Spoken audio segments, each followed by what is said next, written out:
They say blood is thicker than water, but on a cold Tuesday night in October in a forgotten town tucked between the Cascade Ridges and the steady October rain, a 17-year-old boy proved that courage is thicker than both.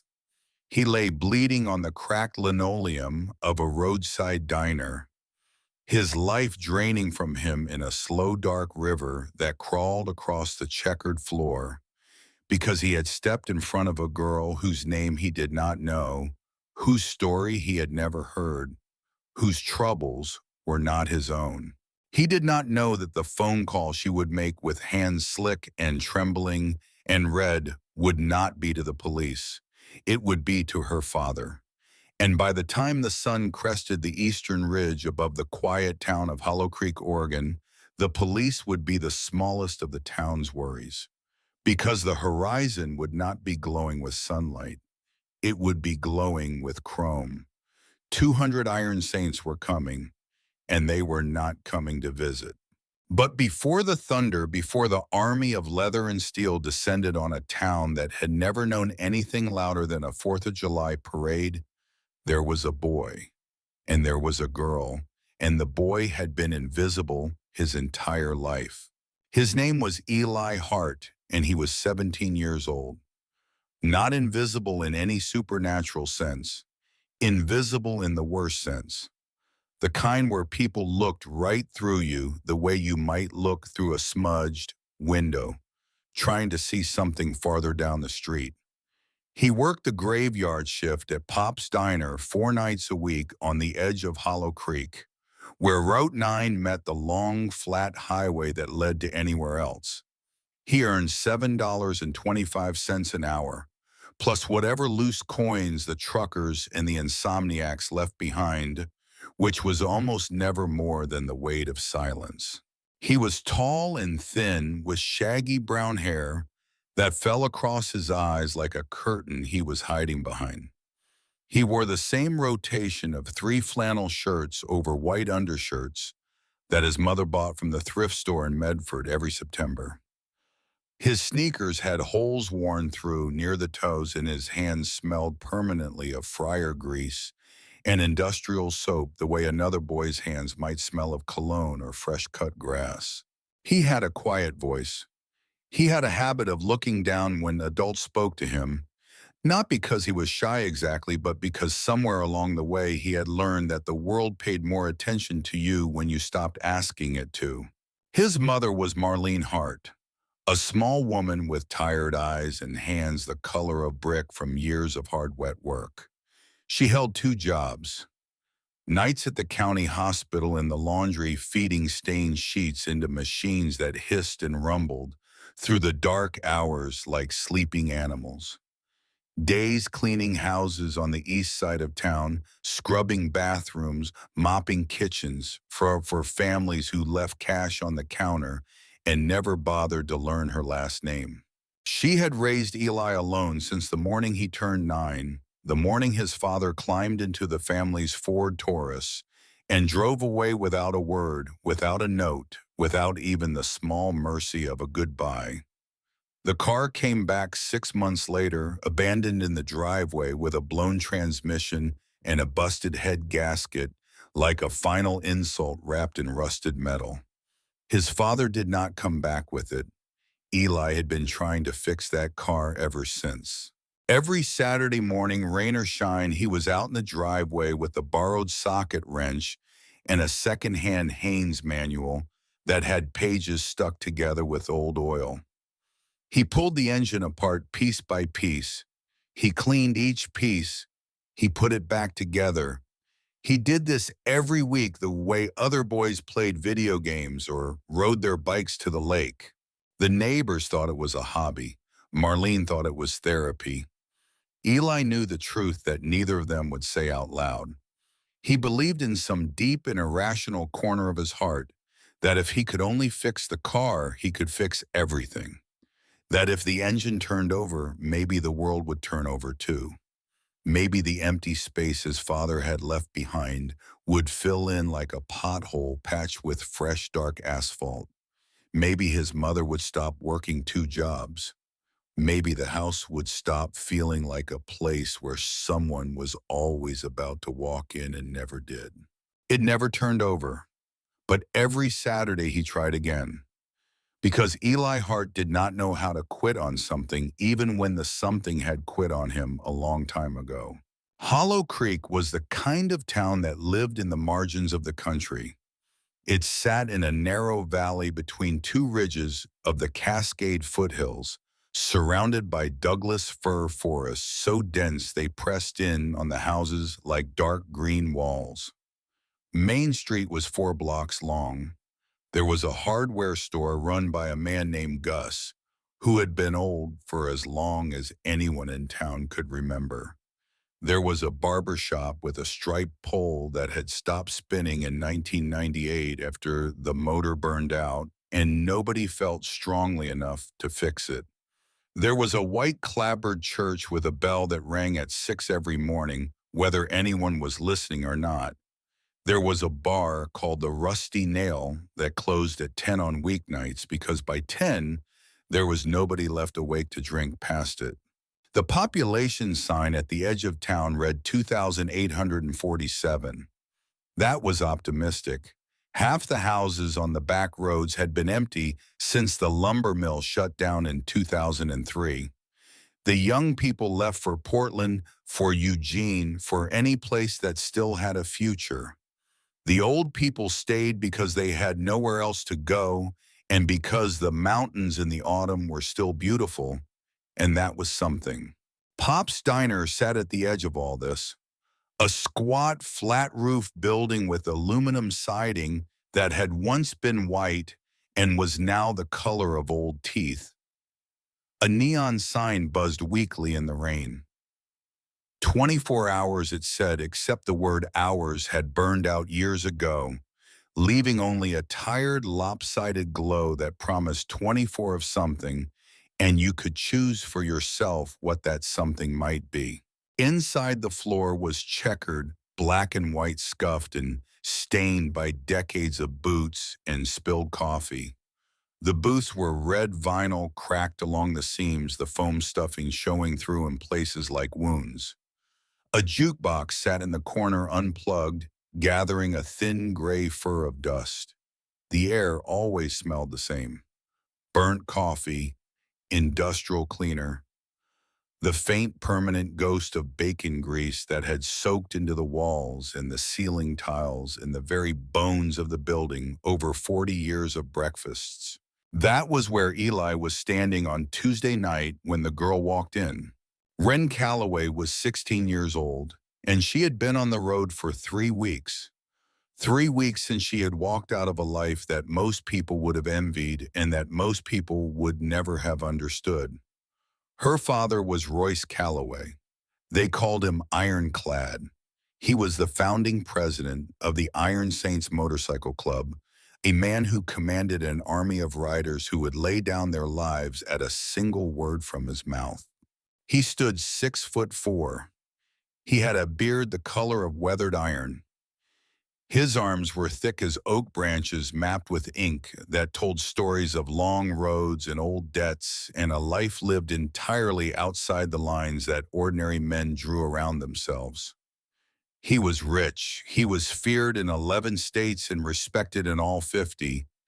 He had given Wren everything a girl was supposed to want: a roof, food on the table, men who would die for her at his single word, everything except a choice. Wren did not want the leather. She did not want the clubhouse with its stale smoke and its whispered conversations that stopped the moment she walked into a room. She did not want the armed escorts to school. She did not want the way her teachers had stopped calling on her in class because they were afraid of what would happen if she answered wrong and her father heard about it. She did not want the way grown men twice her size averted their eyes when she passed in a hallway, not out of respect for her, but out of fear of the man whose name she carried. She wanted to be ordinary. She wanted to walk into a room and be nobody's daughter, nobody's leverage, nobody's responsibility. She wanted to disappear. So one night while her father slept in the room down the hall, she packed a duffel bag.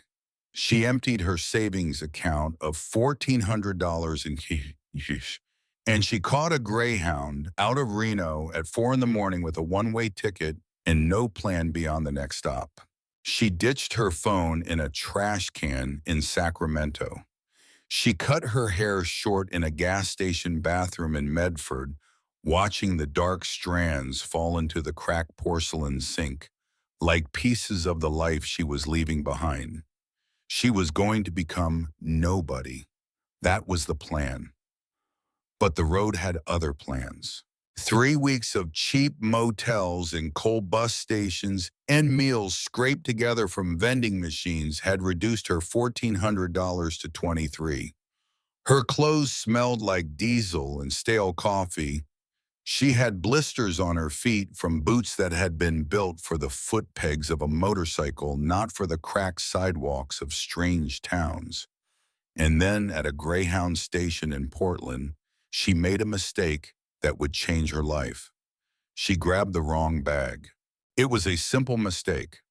2 black nylon duffels, no name tags, the kind of generic luggage 1,000 travelers carried through 1,000 bus stations every day.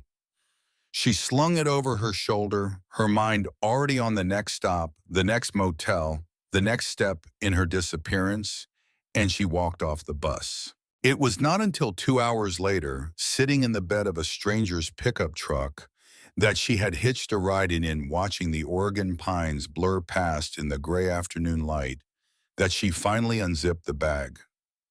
It was not her clothes inside. It was not her toothbrush or her dog-eared paperback copy of East of Eden.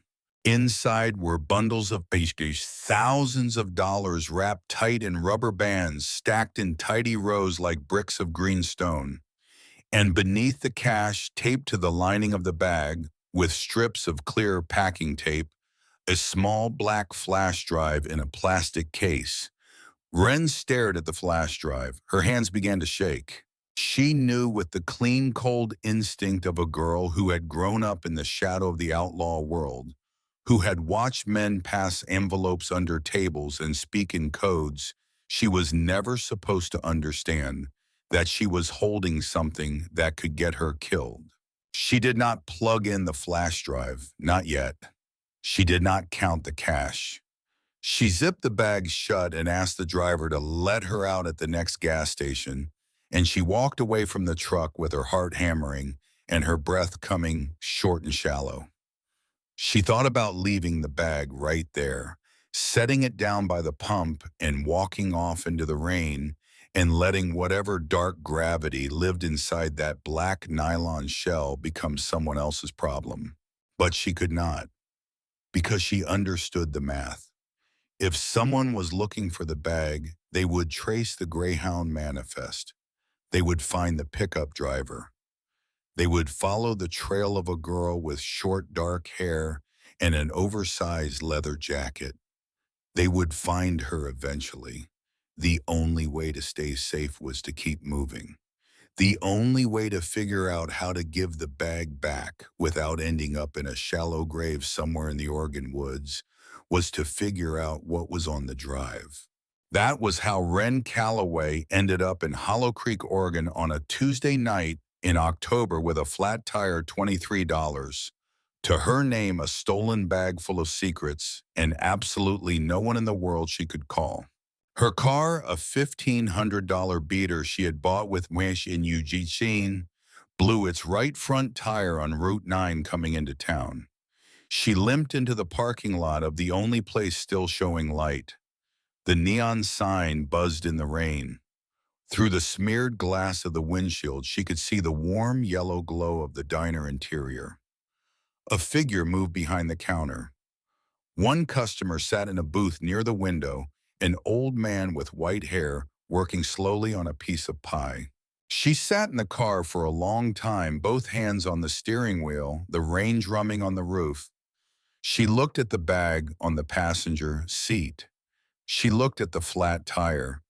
She looked at the $23 in her wallet, Then she pulled the hood of her oversized leather jacket up over her head, grabbed the bag, and walked into the diner. The bell above the door chimed with a tired little jingle. Behind the counter, Eli was wiping down the formica with a rag that looked like it needed its own washing. The old man in the booth was named Pete, a retired postal worker who came in every Tuesday for cherry pie and silenced two things Hollow Creek had in great supply. Eli did not look up at first. He had grown used to the sound of the bell, the rare trucker hauling lumber down from the mountains, the odd insomniac who could not sleep and did not want to be alone, the lost traveler who had taken a wrong exit off the interstate and ended up in a town that was not on most maps. They came, they ordered coffee, they left. Nobody stayed in Hollow Creek on purpose, but when he did look up, something made him pause. The girl who had walked in was young, maybe 16, with short dark hair that looked like it had been cut in a hurry, uneven around the edges, sticking up in the places where the scissors had not been steady. She wore a leather jacket 2 sizes too large for her, the sleeves swallowing her hands almost to the fingertips. She had on combat boots that were dark with rain scuffed at the toes. She carried a black duffel bag slung over one shoulder, and the weight of it pulled her frame to one side like a small ship listing in rough water. But it was her eyes that stopped him. They were the color of storm clouds, and they moved across the room with a precision that was almost military. She scanned the corners, the exits, the old man in the booth, the hallway to the restrooms in the back. She cataloged everything in 2 seconds flat the way someone does when they have been trained or when they have been hunted. She slid into a booth near the back, positioning herself so she could see both the front door and the hallway. She set the bag on the seat beside her, one hand resting on it like she was protecting something precious or something dangerous. She did not take off her jacket. Eli walked over with a laminated menu and a glass of water. Black coffee, the girl said. Her voice was steady but quiet, the voice of someone who had learned to take up as little space as possible. And fries if you've got them. We've always got fries, Eli said. He set the menu down. She was not looking at him. She was watching the parking lot through the window, watching the rain come down in long silver sheets across the buzzing neon glow. Rough night, he said. It was the most he had said to a stranger in weeks. He was not entirely sure why he said it. Maybe because she looked the way he felt most days. Alone, tired, a long way from anywhere that mattered. She looked up at him.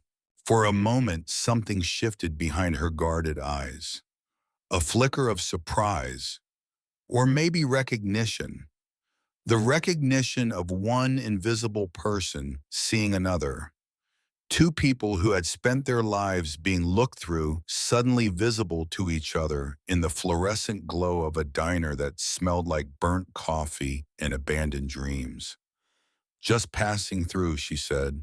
She was not just passing through. He could see the flat tire from the window, the small sedan sitting crooked in the parking lot like a wounded animal. But he did not push. He went back to the counter. He poured the coffee. He dropped a basket of fries into the oil. The oil sizzled and popped a sound as familiar to him as his own heartbeat. For a few long minutes, the diner existed in its usual state of quiet suspension. Rain on the roof, the hum of the old refrigerator, the slow, steady tick of the clock on the wall, old Pete turning a page of his newspaper. The world outside was dark and wet, and the world inside was warm and small, and for those few minutes, nothing bad could reach them. Eli brought Wren her coffee and her fries. She wrapped both hands around the mug like she was trying to absorb the warmth through her skin. like she had not been warm in a long time. "Your tire is flat," Eli said quietly. "I know, I've got a jack in the back. I can take a look when my shift is over." She looked up at him then, really looked this time. She studied his face the way she had been taught to study people, looking for the angle, the motive, the hidden agenda. He was skinny, a little awkward, kind eyes behind all that hair.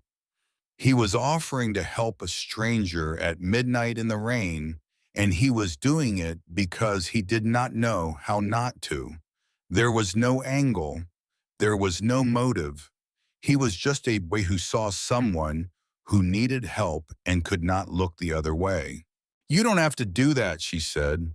"I know," Eli said, and he almost smiled. It was a small thing, barely a twitch at the corner of his mouth, but it was real. It was the most honest expression she had seen on a human face in 3 weeks. He went back behind the counter.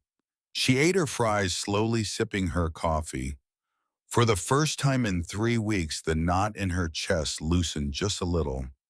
There was something about this place, this sad little diner in this forgotten town, this boy with his dish rag and his quiet kindness.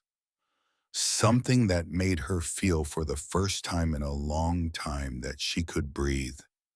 That feeling lasted exactly 4 minutes.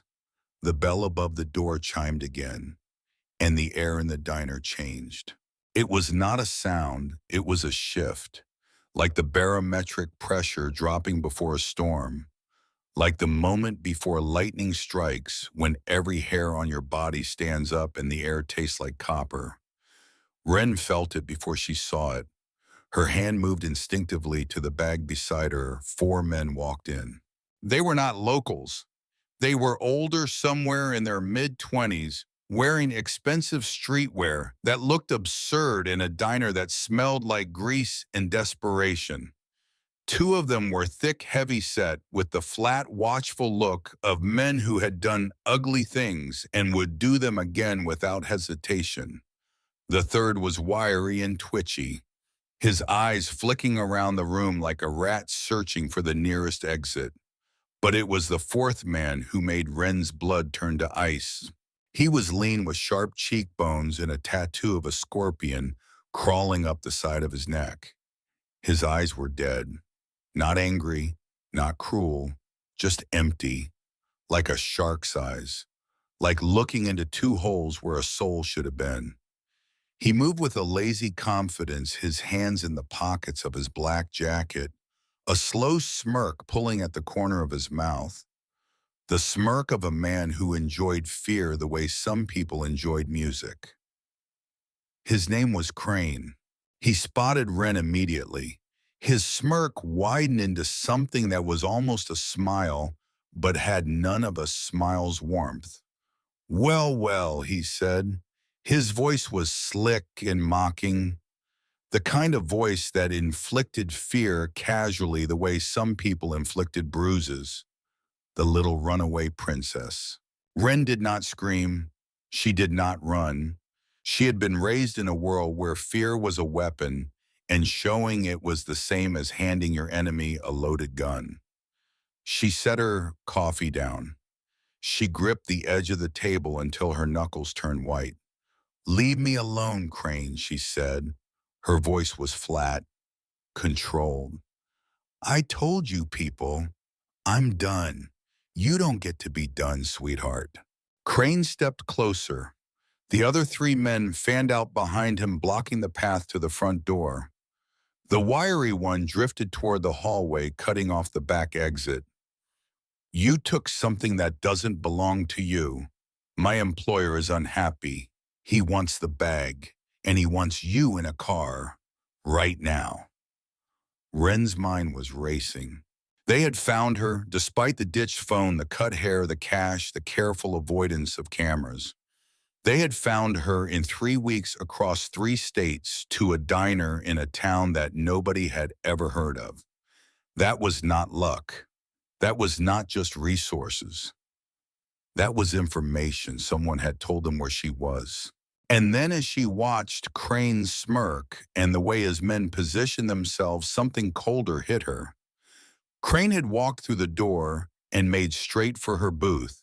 He had not glanced at the counter. He had not glanced at the back. He had known exactly where she was sitting before he ever opened the door.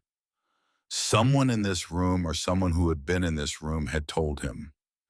She filed that away in a quiet, dark corner of her mind. She would deal with it later if she got a later. She spoke loudly, making sure old Pete in the corner could hear every word. I grabbed the wrong bag at the bus station. It was an accident. I'll give it back. But I'm not getting in a car with you. That's not how this works, Crane said. Then we have a problem, Wren said, because there's an old man right there with the phone and the police station is 5 minutes away. You want to add kidnapping to whatever your boss is already wanted for. It was a calculated bluff. She did not even know if Hollow Creek had a police station, but she was buying seconds, stretching the moment. Her eyes flicked to Pete in the corner. The old man had stopped eating his pie. He was watching his weathered face tight with alarm, one gnarled hand already reaching into his coat pocket for his phone. Crane's dead eyes narrowed. He was not used to resistance. He was especially not used to it from a teenage girl. Last chance, princess. Get up. Bring the bag. Walk out that door, or this gets ugly. Wren stared at him. She did not move. No, she said.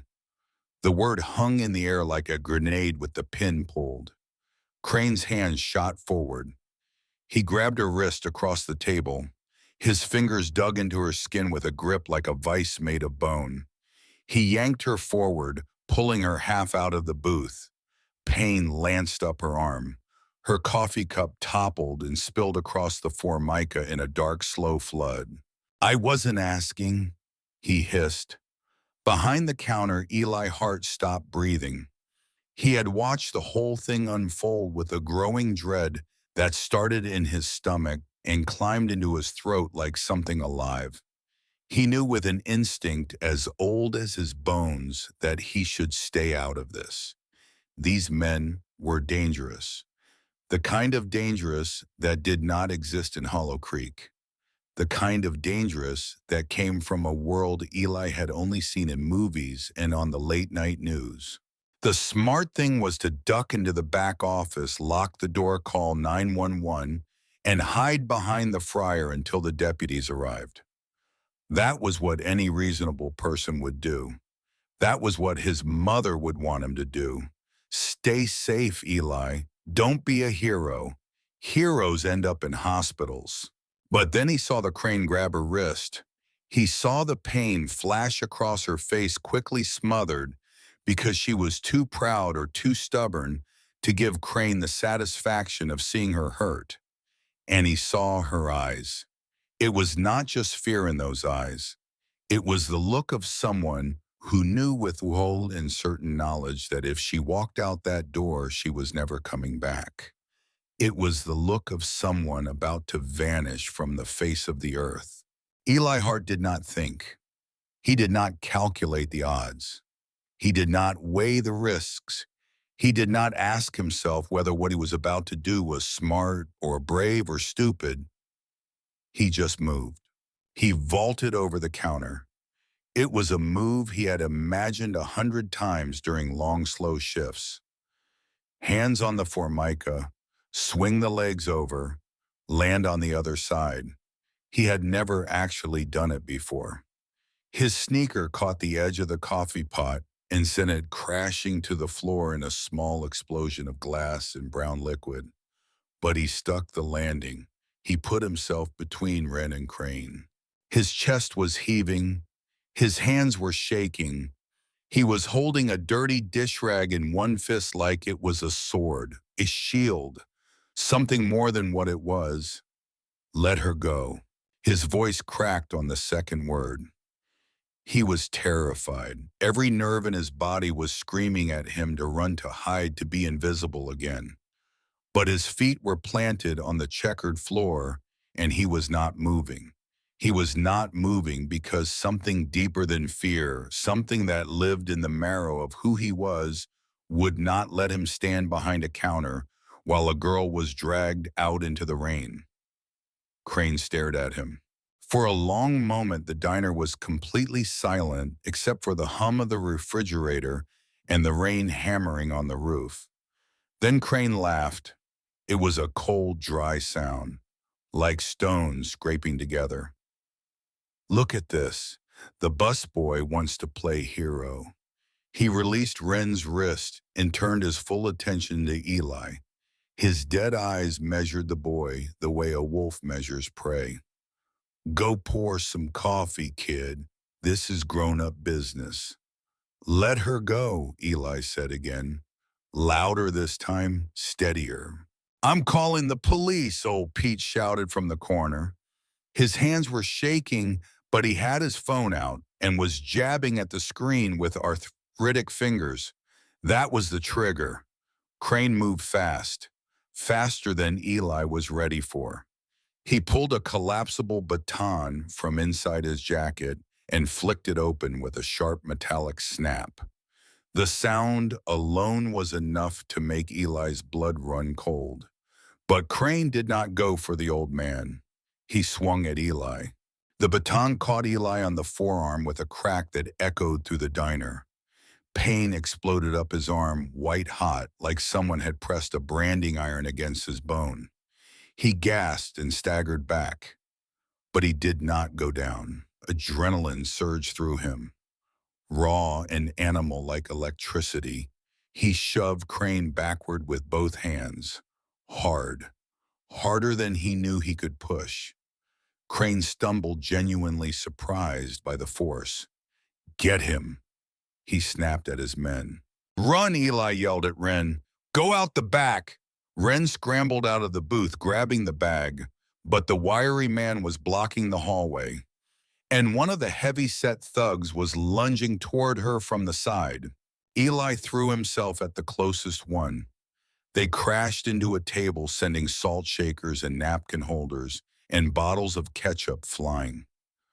Glass shattered. Condiments sprayed across the floor in red, and yellow streaks.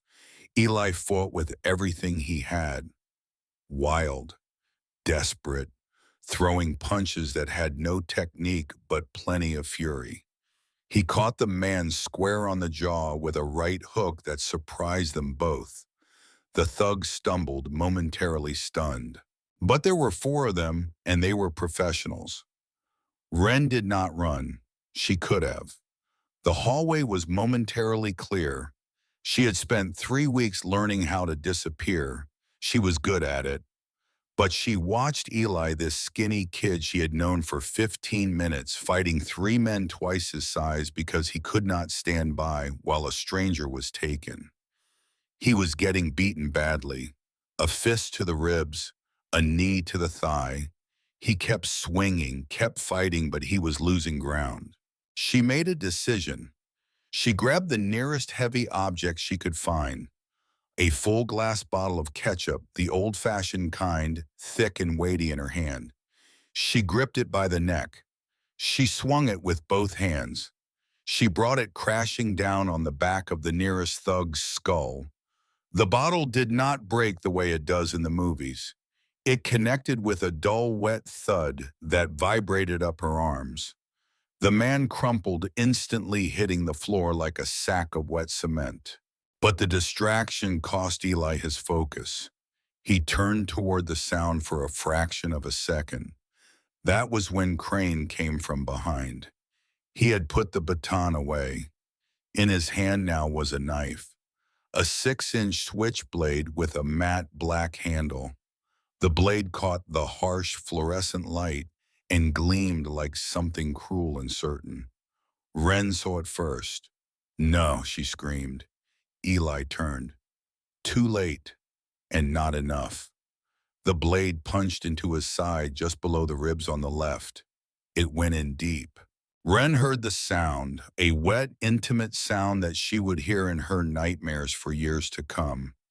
The sound of steel entering flesh, of something being broken that could never be fully repaired. Eli gasped. The air left his lungs all at once like someone had ripped the plug out of a balloon. He looked down at the knife in Crane's hand still buried in his side, and his expression was not pain. It was surprise. Pure, uncomprehending surprise, as if his body had not yet informed his brain what had happened. Crane pulled the blade free. The blood came immediately. Dark, fast, terrifyingly warm. It soaked through Eli's flannel shirt and spilled over his hand as he clutched his side. He fell to his knees, then to his back.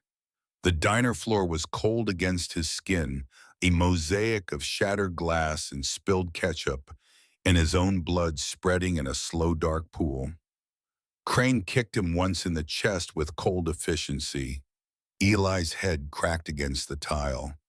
Stupid kid, Crane spat. Sirens, distant but closing. Old Pete had gotten through. We've got to go. The wiry man hissed, his eyes darting to the window. Leave her, too much heat now. Crane looked at Wren, then he looked at the boy bleeding on the floor. Something ugly and satisfied flickered in those dead eyes. He pointed at her with the bloody knife. This isn't over. Tell your daddy we're coming for the bay and for the rest. They bolted, all four of them, one of them half dragging the man Wren had hit with the bottle. They sprinted through the front door and piled into a black Chevy Tahoe that peeled out of the parking lot just as the first red and blue lights appeared through the rain. Then they were gone, and the silence that followed was worse than the violence, because silence is where the consequences live. Wren was on her knees beside Eli before the echo of the Tahoe's tires had faded. The floor was a war zone. Glass, ketchup, mustard, blood, so much blood. It was spreading faster than she had thought possible, pooling around his body, soaking into the knees of her jeans warm against her skin. Eli's face was gray. His eyes were open but unfocused, staring up at the flickering fluorescent light above him. His breathing was shallow, rapid, each breath a thin whistle that sounded wrong, deeply, fundamentally wrong. Wren did not panic. She had grown up in clubhouses where men came in bleeding from bar fights and worse. She had watched her father's medic stitch wounds on kitchen tables while a television played in the background. She knew the basics. She ripped off her leather jacket. She balled it up. She pressed it against the wound in his side with both hands, leaning her full weight into it. "Stay with me," she said. Her voice was calm, forceful. The voice of a girl who had decided that this boy was not going to die in her watch. "Stay with me, Eli. Look at me. Do not close your eyes." Eli blinked. His gaze drifted to her face. He coughed and pink froth flecked his lips. That was bad. She knew it was bad. It meant the blade had gone deep enough to reach the lung, or close enough that it didn't matter. "You're okay," Eli whispered. His voice was barely there, a dry rasp. "They didn't take you," Wren said. Tears were burning her eyes, but she did not let them fall. "Not yet. No, they didn't. Because of you. You held the line." Eli tried to smile. It was lopsided pale, and it broke something inside Wren that she had not known could break. "Good," he breathed. "That's good." Then his eyes rolled back and his body went slack beneath her hands. Old Pete was beside her, his gnarled fingers pressing a stack of diner napkins against the wound alongside her own. His face was white, but his hands were steady. The hands of a man who had carried mail bags through 40 winters of blizzards and knew how to keep going when the world was coming apart. "Ambulance is 3 minutes out, girl. He's strong. He'll make it." Wren did not take her hands off the wound. She did not look up from his face. She kept the pressure. She kept talking. She told him to hold on. She told him the ambulance was close. She told him she was not going to let him go. She meant it. She meant it more than she had ever meant anything in her 16 years on this earth. 3 minutes felt like 3 hours. The ambulance arrived with the police. Paramedics rushed in, took over. Cut away Eli's shirt started IV lines. They worked fast. Their voices were clipped and urgent. They loaded him onto a stretcher and into the back of the ambulance with a speed that told Wren everything she needed to know about how bad it was. When people moved that fast, it meant there was no time to waste. She stood in the middle of the ruined diner covered in his blood. Her leather jacket was soaked dark. Her hands were red up to the wrists. She was shaking. Not from the cold, from the delayed shock of adrenaline finally releasing its grip. A deputy tried to talk to her. She could not hear him. The sirens were still screaming. She followed the ambulance to the hospital. She walked because her car had a flat tire, and nobody had thought to offer her a ride. She walked 2 miles through the rain, the black duffel bag slung over her shoulder, her boots splashing through puddles that reflected the red and blue of patrol cars racing past her toward the diner. She did not feel the rain. She did not feel the cold. She felt only one thing. A burning crystalline resolve that settled into her bones like molten iron cooling into steel. This was her fault, all of it. A boy she had known for 15 minutes was on an operating table because she had walked into his diner carrying a problem she had no right to bring to his door. She could not undo that. She could not take back the knife, but she could make sure it meant something. She could make sure the people who did this answered for it. And she could make sure Eli Hart did not die in the dark without someone fighting for him the way he had fought for her. The hospital lobby was small and lit too brightly. The fluorescence buzzed overhead, casting everything in a flat, sterile white. Wren sat in a plastic chair in the waiting room, still wearing his blood. A nurse offered her a change of clothes. She refused. She did not deserve clean clothes. Not while he was in there fighting. At 3 in the morning, the surgeon emerged. Dr. Caldwell, a lean man with silver hair and steady hands, his scrubs sweat-soaked, his eyes bloodshot. The boy made it through surgery, Caldwell said. Wren's entire body sagged with a relief so physical it was almost violent. But it was close, the doctor continued. The blade lacerated his liver and nicked his diaphragm. We had to remove his spleen. He's lost a massive amount of blood. He's in a medically induced coma, 40%. If he doesn't develop an infection and if his vitals stabilize over the next 48 hours, he has a fighting chance. But I won't lie to you, it's going to be close, 40%, less than a coin flip. Marlene Hart arrived at 3:15 in the morning, a coat thrown over her nightgown, her hair unbrushed, her face a mask of terror. When she saw Wren, she froze. "Are you hurt?" Marlene asked. Because that was the kind of woman she was. Even in the worst moment of her life, her first instinct was to care for someone else. "No, ma'am," Wren said. "This isn't my blood. It's your son's. He saved my life tonight." Marlene's face crumbled. She collapsed into a chair and pulled a rosary from her coat pocket. The beads clicked softly between her fingers, a tiny rhythmic sound that filled the silent waiting room like a heartbeat. Wren sat down across from her. She could not leave.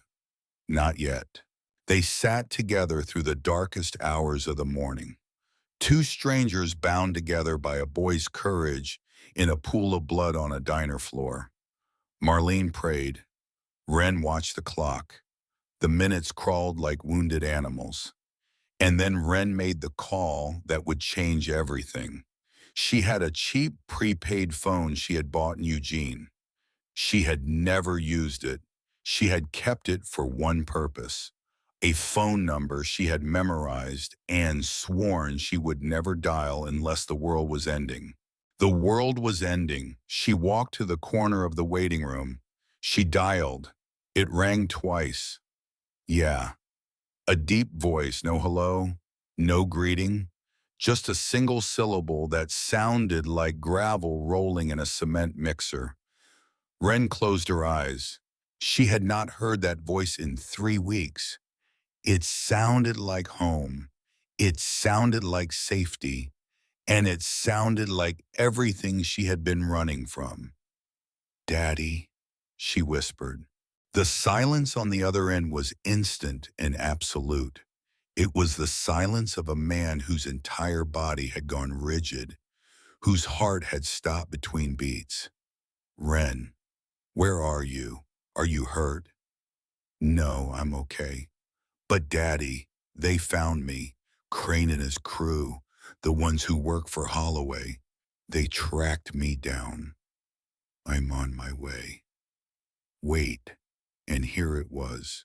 The moment that separated Wren from every other club daughter, every other runaway, every other girl who had ever called her father for help. She did not just call for rescue, she set the terms. A boy saved me tonight. He works at a diner. He's 17 years old. He stepped between me and a knife. He's in surgery right now, and they are telling me he might not make it. He doesn't know who I am. He doesn't know who you are. He just saw a girl in trouble, and he stood up. He bled for me, Daddy. When Roy spoke again, his voice was different. The sharpness was still there, but beneath it was something raw, something old. What is his name? Eli.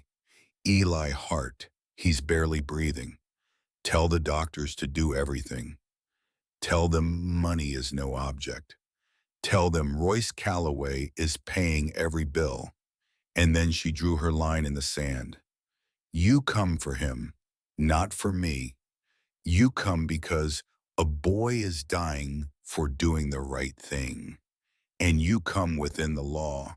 No rivers, no ditches, no disappearances. You come right or you don't come at all. The pause was long. She could hear him breathing. She could hear faintly the sound of boots on concrete. He was already moving. You don't give me orders, Wren. I'm not giving you an order, Daddy. I'm asking you to be the man I used to believe you were. Another pause. Longer. We're coming, he said. All of us. The line went dead. Wren lowered the phone. Her hand was shaking. Across the room, a tired-looking man with thinning hair and a nicotine stain on his right index finger had arrived at the nurse's station. Detective Marcus Whitlock. He was watching her from across the lobby with a mixture of suspicion and unease. Who was that? Whitlock asked, walking over. My father, Wren said. Is he coming to pick you up? Wren looked out the window at the dark, empty parking lot. The rain had not stopped.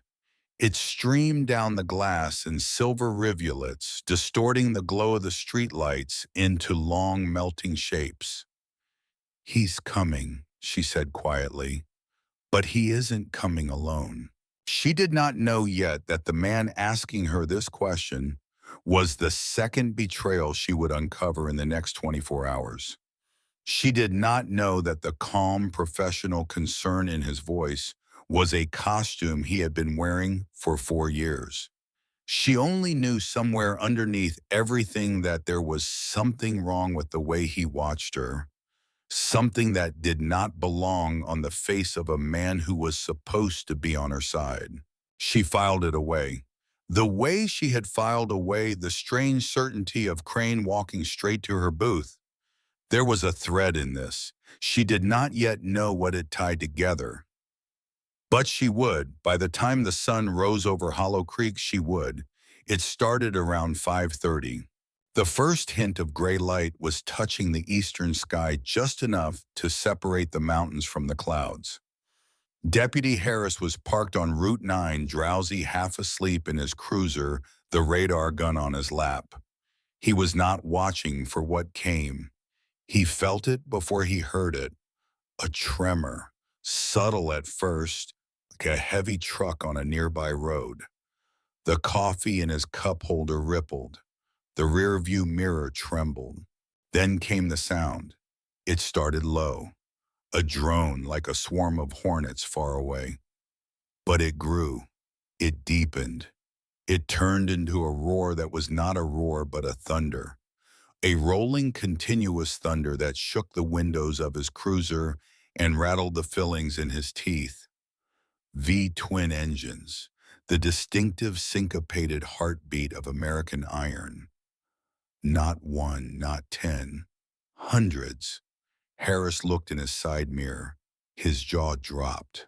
Cresting the hill 2 miles back, a wall of headlights had appeared. They stretched across both lanes of the highway, three abreast, running lights blazing like the eyes of an advancing army. The lead bike was a massive custom Harley Road King, blacked out with ape-hanger handlebars and a rider who looked less like a man and more like a monument carved from granite and leather. Harris fumbled for his radio. "Dispatch. This is Harris on Route 9. We have a situation." By the time the sun fully broke over the ridge, the roar had consumed Hollow Creek.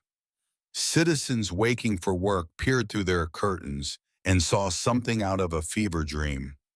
A river of black leather and polished chrome rolling down Main Street, shaking the autumn leaves from the trees rattling the windows of the hardware store, drowning out the church bells that rang at 6 every morning. They turned onto Elm Street toward the hospital. Wren heard them before she saw them. She was standing at the window of the waiting room. Marlene was asleep in the chair behind her, finally claimed by exhaustion. The first light of dawn was coloring the sky in shades of ash and steel. Then the glass began to vibrate. The sound rose from the earth like something alive. A rumble that grew into a growl, that grew into a roar that shook the framed pictures on the walls. Wren pressed her hand against the window. She felt the vibration through her palm, through her bones. They came around the corner in a wave. Row after row of motorcycles' headlights, blazing chrome gleaming in the early light. They filled the parking lot. They spilled onto the street. They lined the sidewalks. 200 machines. 200 men arranged in perfect rows like soldiers on a parade ground. At the front, the massive Road King killed its engine. The silence that followed was deafening. 200 engines cut out in a wave, one after another, the silence spreading through the formation like a held breath. Royce Calloway dismounted.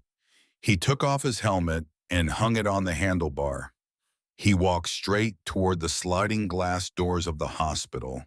Behind him, 200 men dismounted and stood in rank, silent, arms crossed, waiting. Inside the waiting room, Wren watched her father push through the doors. He filled the room with his presence the way a thunderstorm fills a valley. Nurses froze. An orderly dropped a clipboard. Even the hum of the fluorescent light seemed to quiet. His eyes found her. "Daddy," she said. She did not run to him. She stood her ground, because that was what she had promised herself she would do. She would not collapse into his arms like a little girl. Not now, not after everything she had done to prove she was more than that. But Royce crossed the room in 3 strides and wrapped her in his arms anyway. For one moment the mask slipped. He was not a club president. He was not ironclad. He was a father who had not slept in 3 weeks. A man who had torn the West Coast apart looking for his daughter. He held her so tightly she could not breathe. She let him. Just for a moment. Then she pulled back. "I'm okay," she said, looking up at him with those fierce storm cloud eyes, "but he isn't." Room 304. His name is Eli Hart. 40% chance. His mother is right there. Royce released her. He turned. His eyes found Marlene Hart, who had been jolted awake by the noise and was now standing trembling against the wall, clutching her rosary as if it were the only thing between her and the end of the world. Royce walked over to her. The leather of his cut creaked with every step. His boots were heavy on the linoleum. He was a terrifying figure, a mountain of muscle and ink and scars. And Marlene was shaking so hard the rosary beads were clicking like small bones. He stopped in front of her. He slowly removed his sunglasses. His eyes were red-rimmed from the wind and the worry and the long night ride. But they were kind, unexpectedly, unmistakably kind. He went down on one knee. The president of the Iron Saints knelt on the scuffed linoleum floor of a county hospital in front of a cleaning lady in a nightgown. Ma'am, Roy said. His voice was a low rumble, but it was gentle, reverent. My name is Royce Calloway. Your son saved my little girl's life last night. Marlene stared at him. She could not speak. Her lips moved, but no sound came out. There is no debt I can pay that equals what he did. Royce continued, but I promise you this, your boy is under my protection now. He is under the protection of the Iron Saints, the men who did this to him. We are going to find them. He stood. The temperature in the room seemed to drop 10 degrees. And God help them, he said, because the police won't be able to. Wren watched from across the room. She watched her father kneel before a stranger, and she saw for the first time in years something she had almost forgotten. She saw the man she used to believe in, the man who had built his kingdom not on fear, but on a code. Loyalty, earned debts, the strong protecting the weak. She had set the terms. He had met them. So far. But the sun was barely up. And somewhere in this hospital, in this town, in the dark spaces between the truth and the lie, two men who had betrayed her were walking around in the daylight, drinking coffee, doing their jobs, pretending to be on her side. And on a flash drive in her pocket, 3 files were waiting. One of them, the third one, the one she had not yet opened, was going to tear her world apart in a way that no knife and no man and no army of motorcycles ever could. The hardest part was not over. The hardest part had not yet begun. By noon, the town was holding its breath. The Iron Saints had settled over Hollow Creek like an occupying army, quiet and disciplined, but unmistakably present. The bikers rotated shifts. Some slept in the waiting room stretched across plastic chairs that were never built for men their size. Others patrolled the hallways in pairs, polite and silent. The nurses and the staff adapted with the resigned practicality of people who had no choice. The bikers said please and thank you. They held doors open for women carrying clipboards. They kept their voices low near patient rooms. It was by all accounts the most courteous occupation in the history of small American towns. Royce had not moved from the ICU waiting area. He stood by the window with a paper cup of black coffee in one massive hand, watching the rain streak the glass. Doyle, his sergeant-at-arms, a wiry man with a shaved head and a long, pale scar running from his left ear to his chin, stood beside him. They spoke in low voices. They did not look at each other. They looked at the parking lot the way old soldiers look at terrain. Dr. Caldwell delivered the morning update. Eli had made it through the night. Vitals were stabilizing. 48 hours remained critical. Royce demanded whatever resources the boy needed. He turned to Doyle and ordered him in a voice that did not allow for argument to set up a fund for the Hart family. Mortgage, utilities, food, everything. Marlene Hart would not worry about a single bill from this day forward. Doyle nodded once and moved. Then Sheriff Beckett arrived with his deputies and Detective Marcus Whitlock, and the confrontation that followed was as inevitable as it was one-sided. Beckett was a thick-shouldered man in his late 50s with a gray mustache and the patient, wary eyes of a man who had been a cop in a small town for 30 years and had watched the world get harder year by year around him. He was not a bad man. He was a tired one. And tired men faced with 200 motorcycles in their parking lot made calculations. Mr. Calloway, Beckett said, "We're going to need your boys to clear out." "My boys are parked legally," Royce said without looking at him. "They aren't blocking emergency access. They aren't disturbing patients. They're family of a victim." Family, Royce said. Beckett looked over Royce's shoulder. Detective Whitlock stood a few steps behind him. Whitlock had a thin face and tired skin and a nicotine stain on his right index finger, like an old burn that had never healed. He was watching Royce with the careful attention of a man taking notes. "We found your getaway vehicle," Doyle said. His voice was casual, conversational. "Black Chevy Tahoe, stolen plates out of Salem, ditched on a logging road off Route 4, about 6 miles up. Keys still in the ignition. Looked like they were in a hurry." "That's police business," Beckett said. "It was police business," Doyle said. "Now it's just business." Wren watched the exchange from down the hallway. She had pulled the hood of her gray sweatshirt up to keep her face partly in shadow. She had washed Eli's blood off her hands. She had not changed her jeans. The dark stains on the knees had dried into something that looked like rust. She was watching Whitlock. When Doyle said the word Tahoe, Whitlock did not react with surprise. He did not flinch. He did not raise his eyebrows the way a tired detective should raise his eyebrows when civilians, especially these civilians, hand him an unexpected piece of evidence on a silver plate. He reacted with calculation.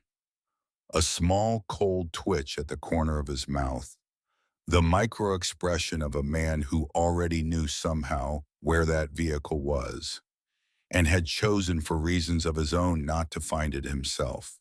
Wren filed it away in the same dark corner where she had filed Crane, walking straight to her booth. 2 threads. They were starting to braid. After the police retreated, Royce walked back into the ICU to sit with Marlene.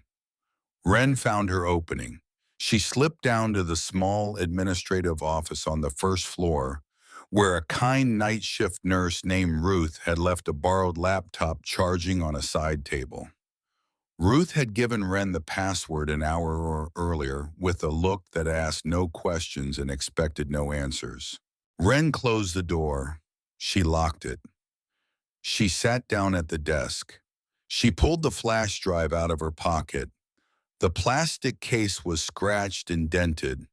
It looked like the kind of thing you would find in a junk drawer. She plugged it in. The drive contained 3 files: a spreadsheet, a document, a video. She opened the spreadsheet first. It took her less than 30 seconds to understand what she was looking at, and when she did, the blood drained from her face. It was a ledger. Dates, names, amounts, payments made by Vincent Holloway to law enforcement officers, to city officials, to judges, to federal agents, across 3 states, Oregon, Washington, Nevada. The amounts ranged from $5,000 to $200,000. The dates went back 4 years. There were dozens of names, some she recognized from news reports: a state senator, a Port Authority director, a federal drug supervisor. Then a name jumped off the screen and hit her like a fist: Detective Marcus Whitlock, Hollow Creek County Sheriff's Department. monthly payments of $3,000, 4 years running. The last payment it dated 6 days ago.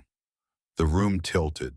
The detective investigating Eli's stabbing, the man who had tried to take her statement, the man who was right now processing the Tahoe. He was on Vincent Holloway's payroll. Everything Whitlock learned would go straight back to Holloway. The investigation was compromised from the inside. It had been compromised before it ever started. She kept scrolling. The second name was worse. Trent Boudreaux, Prospect Iron Saints, Northern Nevada chapter. Quarterly payments of $10,000. 18 months running. Wren stared at the screen until the letters blurred. Trent Boudreaux. She knew him. 22 years old.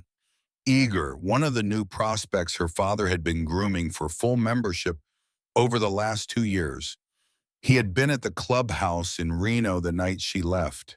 He had been one of the men assigned to watch over her in the weeks before after the second time she had argued with her father about going to a public school. He knew her habits, her favorite bus routes, the Greyhound stations she had once mentioned wanting to visit. He had fed her location to Holloway's people. He was the reason Crane had found her in a town nobody had ever heard of. He was the reason Eli Hart was upstairs with 40 stitches and a 40% chance of seeing his 18th birthday. Wren closed her eyes. She breathed through her nose. She let the rage move through her like a wave, and then she let it pass. Rage was a luxury. She did not have time for luxuries. She opened the second file. It was a financial map, routing numbers, shell companies, wire transfers, hundreds of millions of dollars moving across borders hidden behind a labyrinth of legitimate-looking businesses. This was the entire digital skeleton of Vincent Holloway's money laundering empire. With the right prosecutor, you could put Holloway away for the rest of his natural life. She did not open the video file. Not yet. She felt somehow that she was not ready for it. There was an instinct deep in animal that told her the third file was not just evidence. It was something else, something personal. She closed the laptop. She sat in the quiet office and thought.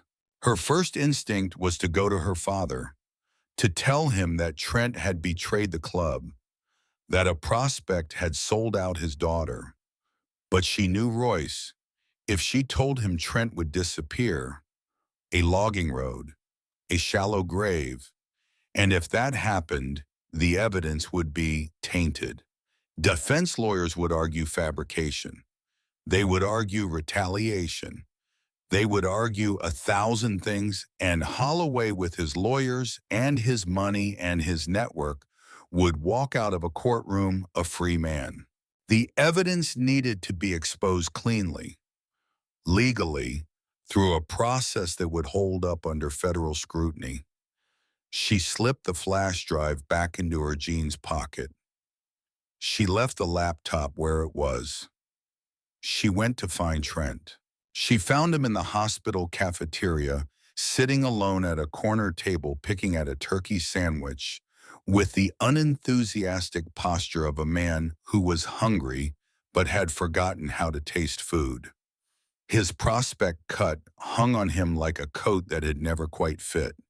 His eyes were nervous, jumping from the entrance to the soda machine and back the way the eyes of a guilty man jump. Wren slid into the seat across from him. He looked up. Something flickered across his face. Surprise. And underneath the surprise, a flash of something else. Something colder and older. Guilt, Wren, he said. He tried to make it sound casual. It did not come out casual. It came out like a man trying to remember how a normal voice was supposed to sound. I want to talk to you, she said. Sure, yeah, of course. She did not waste time. She laid the facts out the way her father laid out a chessboard. quietly, calmly, one piece at a time. I have a flash drive with a ledger on it. Your name is on it. Quarterly payments of $10,000 from a man named Vincent Holloway. 18 months. You told them where I would be. You told them about the Greyhound. You told them about Hollow Creek. Trent's face did something complicated. The skin around his eyes went tight. The color drained out of his cheeks in a slow, sick way, like watching paint drip down a wall. She had her phone in her lap recording. She had hit the button before she sat down. That's not, he started. Don't, she said. Don't insult me. I know what it says. I know what you did. I'm not here to pretend. He looked at her. He looked at the cafeteria with its plastic chairs and its bored cashier and its bright, cheap lights. He looked for a moment like a man who was about to run. Then his shoulders dropped. The fight went out of him. He put his head in his hands. They said nobody would get hurt, he whispered through his fingers. He said the words came out muffled and small.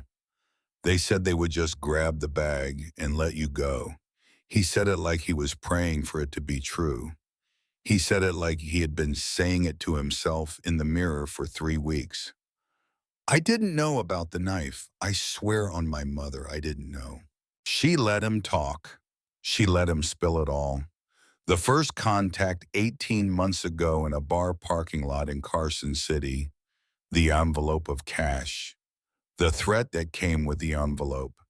They had photos of his sister who lived in Portland, who worked as a nurse, who had no idea her brother was a prospect in a motorcycle club. They had her address. They had her schedule. They had the name of her dog. They told him very politely what would happen to her if he refused. He took the money. He told himself he was protecting his sister. He told himself the information he passed along is small. Routes, names, habits. He told himself it was nothing. Then 3 weeks ago, he had seen Ren leave the clubhouse with a duffel bag, and his handler had asked him very specific questions, and he had answered them. 27 minutes. That was how long the confession ran on her phone. When he was done, she stood up. You're going to walk out of this hospital, she said. You're going to walk out the front door. You're going to get on a bus. You're not going home.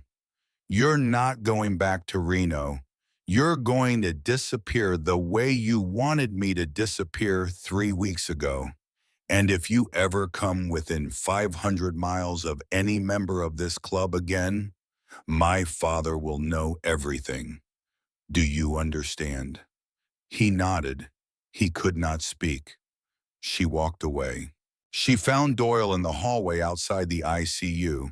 She pulled him into an empty room. She played him the recording. She watched his face go through the same sequence of emotions hers had gone through, only faster. Surprise, anger, the slow, hard settling of a man recalculating his world. He's a prospect, Doyle said. His voice was flat. He's family. He was, Ren said. You want me to tell your father? No, not yet. If he knows Trent disappears, the evidence gets tainted. Holloway walks. I need this clean. I need this to go to a federal courtroom. I need every name on that drive to face a jury. Doyle looked at her for a long, long moment. He had known her since she was 4 years old. He had taught her how to ride a bicycle in the parking lot of the Reno clubhouse. He had bought her ice cream after her first day of kindergarten. He had stood at the back of her 6th grade choir concert in his cut in a wall of leather among the soccer moms because her father had been out of state and someone had needed to be there. He saw in that moment that she was no longer a little girl. I'll handle Trent, he said. She nodded. Doyle disappeared down the stairwell. Trent Boudreau walked out the front door of Hollow Creek County Hospital 20 minutes later with one duffel bag and his prospect cut over his arm. By the time the sun set that day, his cut had been burned in a barrel on the back lot of a body shop in Eugene. He boarded a Greyhound headed east. He was never seen by the Iron Saints again. After Doily had gone, Wren walked to the small restroom at the end of the hallway. She locked the door. She turned on the cold water. She stood at the sink and looked at the stranger in the mirror. Short hair, dark circles under her eyes, a smear of dried blood on her neck that the nurse's wet rag had missed. And then it hit her. All of it. The knife going into Eli's side, the sound it had made, the blood on her hands, the walk in the rain, Marlene's face, the rosary, Trent's confession, the weight of the flash drive in her pocket. She gripped the edge of the sink. Her knuckles went white. The sob came from somewhere deep, somewhere she had sealed shut 3 weeks ago when she had cut her hair in a gas station bathroom in Medford. It tore through her chest like a fist.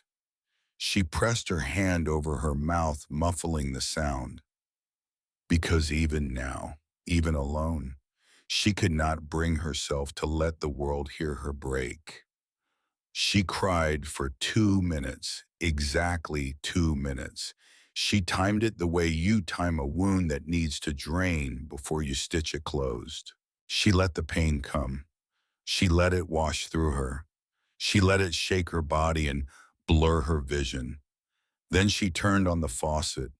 She splashed cold water on her face. She wiped her eyes. She breathed. Enough, she said to her reflection.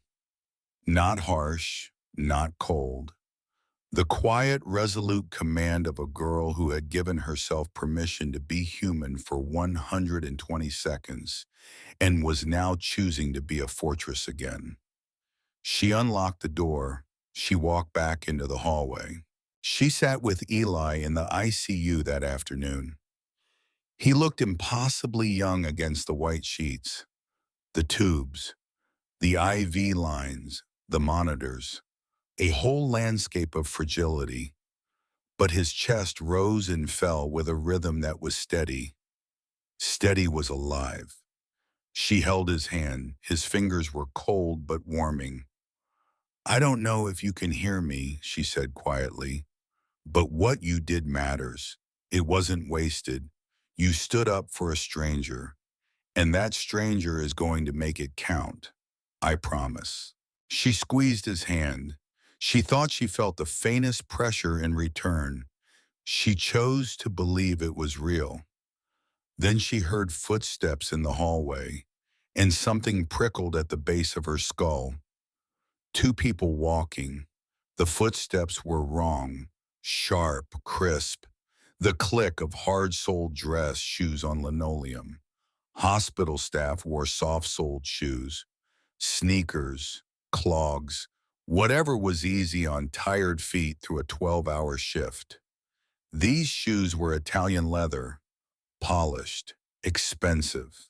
2 men walked past the open doorway of room 304. Wren caught a glimpse just for a second. They wore loose green scrubs. They wore stethoscopes around their necks. They wore hospital identification badges clipped to their shirt pockets. The badges were wrong. The photos on them looked like stock images, generic smiling faces, the kind of faces you saw on the hospital website's About Us page. But the men wearing the badges were not smiling. The men wearing the badges had the dead professional eyes of men who belonged in a war zone, not a hospital corridor. And under the loose hem of the scrub pants of the man on the right, just above the ankle, a small telltale bulge, a holster. Wren did not freeze. Freezing was a luxury she could not afford. She moved. She slipped out into the hallway behind them. She watched their backs. They stopped at the nurse's station and asked in low voices for the room of a Mr. Hart. The night nurse, a heavy-set woman named Carol, who had been on shift since 6 in the evening and was not in a mood for extra attention, nodded and pointed without looking up. 304. The men nodded their thanks. They walked back down the hallway, not toward Eli's room, but toward the men's restroom at the end of the corridor. They were going to wait for the shift change. They were going to come back when the hallway was empty. They were going to inject something into Eli's IV line. By morning, the boy who had stepped between Ren and a knife would be a quiet, unexplained code in the middle of the night. A blood clot, the doctors would say. Sometimes these things happen with massive trauma, tragic, unpredictable. She had maybe 4 minutes. She did not go to her father. Royce was 3 floors down in conference with a lawyer who had flown in from Portland, and by the time she ran down and got him back up, the men would have done what they came to do. She did not go to Doyle. Doyle was at the front entrance, supervising the arrival of a fresh shift of nomads. She went to Marlene. Marlene was sleeping in a chair just outside the ICU, her rosary still in her hand. Ren shook her gently awake. She lied to her with a face that did not show it. There was a leak in the bathroom near the cafeteria, she said. The hospital wanted family members of ICU patients to use a different one for the next hour. Down the hall, around the corner, through the door marked staff. Ren walked her there. She locked Marlene inside the small staff break room with 3 chairs and a coffee maker. She told her she would come get her in 10 minutes. Marlene was too tired to argue. Ren ran back to the hallway outside 304. She pulled out her cheap prepaid phone. She started recording. She stood in the doorway of Eli's room with her shoulder against the frame. She watched the men's restroom door at the end of the hall. It opened. The 2 men came out. They had taken off the stethoscopes. They had unclipped the fake badges. They walked toward her with the easy professional stride of men who had done this before. When they saw her standing in the doorway, the man on the right slowed. The man on the left did not. Ren held the phone up where they could see it. The little red recording dot was visible. She spoke clearly, loudly, the way you speak when you need the recording to capture every word. You are not hospital staff. Your shoes are wrong. Your badges have stock photos. You have a pistol on your right ankle. You came here to kill a 17-year-old boy in a coma. Stop walking. The man on the left did not stop. His hand moved very smoothly toward the small of his back. The stairwell door at the other end of the hallway exploded inward. Hendricks came through, first 240 pounds of nomad, with a baseball bat in his hands. Behind him, Riggs, who had once been a Marine sniper in another life, with his service pistol drawn and a face like a closed door. 8 seconds. That was how long it took. No shots fired.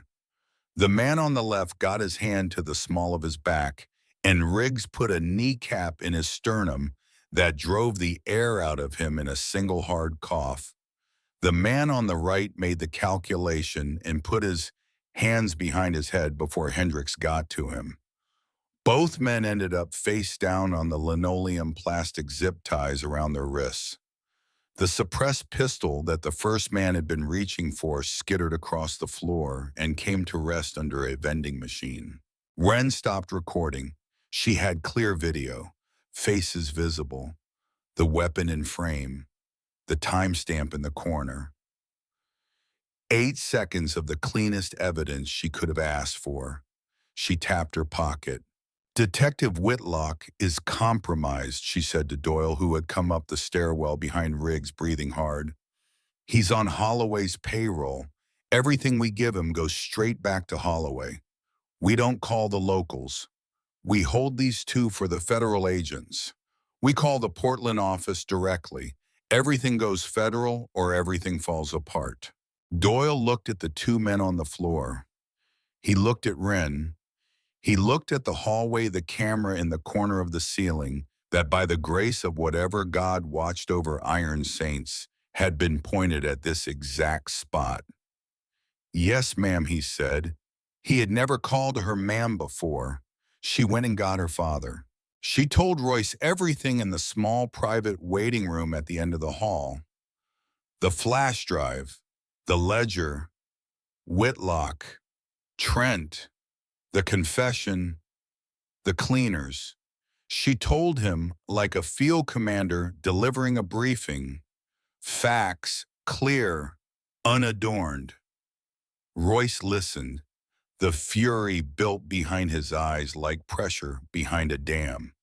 When she said the name Trent, a vein in his temple pulsed. When she said the word cleaners, his fists became sledgehammers. He should be in the ground, Royce said about Trent. And if he were, the flash drive evidence would be compromised, Wren replied. Every lawyer Holloway hires would argue retaliation, argue we fabricated the data, argue the witness was eliminated. Trent walking away clean keeps the evidence clean. Royce stared at his daughter. He was seeing her maybe for the first time, not as his little girl, not as the princess of the Iron Saints, as a strategist, as a leader. Eli didn't stab anyone, Wren said, and her voice cracked on the boy's name. He didn't pull a gun. He just stood up. He stood up, Daddy. And if you go out there and beat Crane to death or throw Holloway in a river, you betray everything that boy represents. Royce's eyes were wet. He would deny it later. Beanbag rounds, Wren said. Non-lethal. Everyone goes home breathing. Everyone goes to prison, not to the morgue. He exhaled through his nose. The sound of a bull being told to stand down. Non-lethal, he said. Fine, but if they shoot first, we finish it, Fair Wren said. Late that afternoon, in the quiet of an empty office, Wren plugged the flash drive into Ruth's laptop one more time. She was alone. Marlene was sleeping again, finally in a chair beside Eli's bed. Royce was meeting with Doyle and four of his lieutenants in the conference room at the end of the hall planning the night. The hospital was quiet the way hospitals get quiet in the late afternoon when the day shift has gone home and the night shift has not yet found its rhythm. She had read the spreadsheet. She had read the document. She had not opened the third file, the video. She knew somewhere underneath everything that the third file was not just more evidence. It was something else. It was the thing the bag had been built to carry. The cache and the ledger had been the cargo. The video was the cargo's cargo. The reason a man like Vincent Holloway sent a man like Crane after a 16-year-old girl with a knife. She breathed. She clicked. The video opened. It was security camera footage, black and white, time-stamped in the corner. The date was 12 years old. A long, narrow hallway. A door. A man in a long, dark coat and wire-rimmed glasses standing in front of the door. Vincent Holloway, 12 years younger with more hair, the same fastidious posture. He was speaking to two men. The audio was thin, but clear enough. The woman in this house, Holloway said, his voice flat and businesslike. There is a problem. She has been speaking to a federal prosecutor. She knows about the Reno transfers. She knows about the Callaway account. One of the men nodded. She has a husband, Holloway said. Callaway, the biker. We do not touch him. He's too visible. We touch him, the entire West Coast goes up. But we touch the wife and the husband loses his anchor. He will spend the next 10 years drinking himself to death in a clubhouse and forget what she ever knew. Make it look like an accident, a fire, a car. I do not care. Tonight. The men nodded. Holloway turned and walked away from the camera. The video cut off. Wren did not move. She knew the date. She knew before she even looked at the timestamp what date it was. Her mother had died in a car accident on a wet road outside Reno on a night she was 4 years old. They had told her all her life that her mother had been driving home from a friend's house, that a deer had crossed the road, that the car had hit a tree, that it had been quick, that her mother had not suffered. Her father had not been the same after. Her father had drunk for a year, had built a wall around her so tall and so heavy that she had spent her whole life trying to find a window in it. Her father had never spoken her mother's name without his voice cracking. Her father had spent 12 years thinking it was an accident. She closed the laptop. She sat in the chair. She did not cry. The crying had happened earlier in the bathroom, 2 minutes that had drained the wound she had not known she was carrying. This was something else. This was something colder and harder and quieter. This was a woman sitting in an empty office at 4:30 in the afternoon, listening to a heater click on somewhere in the wall and choosing what to do next. She could tell her father. He had a right to know. He had spent 12 years believing in a story that was not true, and she had the truth in her hand. If she told him tonight, he would not stand on the bluff at the sawmill at midnight and listen to her ask him to choose a law. He would push Vincent Holloway off that cliff so fast and so hard that the river would not even break his fall, and the case would die with him. The ledger would be tainted. The video would be tainted. Whitlock would walk. 12 other officers in the federal ring would walk. The men who had ordered her mother killed, and the men who had bought her father's town, and the men who had paid for Eli's knife would all walk. She thought about it for a long time. She made her choice the way she had made every other choice in the last 24 hours. She made it because of a boy upstairs with 40 stitches in his side whose mother was sleeping in a plastic chair with a rosary in her hand and who had stood up because it was right. She would tell her father, but not tonight. Tonight the law, tomorrow the truth. She put the flash drive back in her pocket. She walked out into the hallway. She found Doyle. It's time, she said. Let's go get Crane. Doyle and 4 nomads brought Crane to the hospital basement at 6:45 that evening. The motel where he had been holed up was 2 miles outside town. The breach took 15 seconds. He had been alone watching cable news, eating cold pizza out of a box. He had not even reached for his weapon.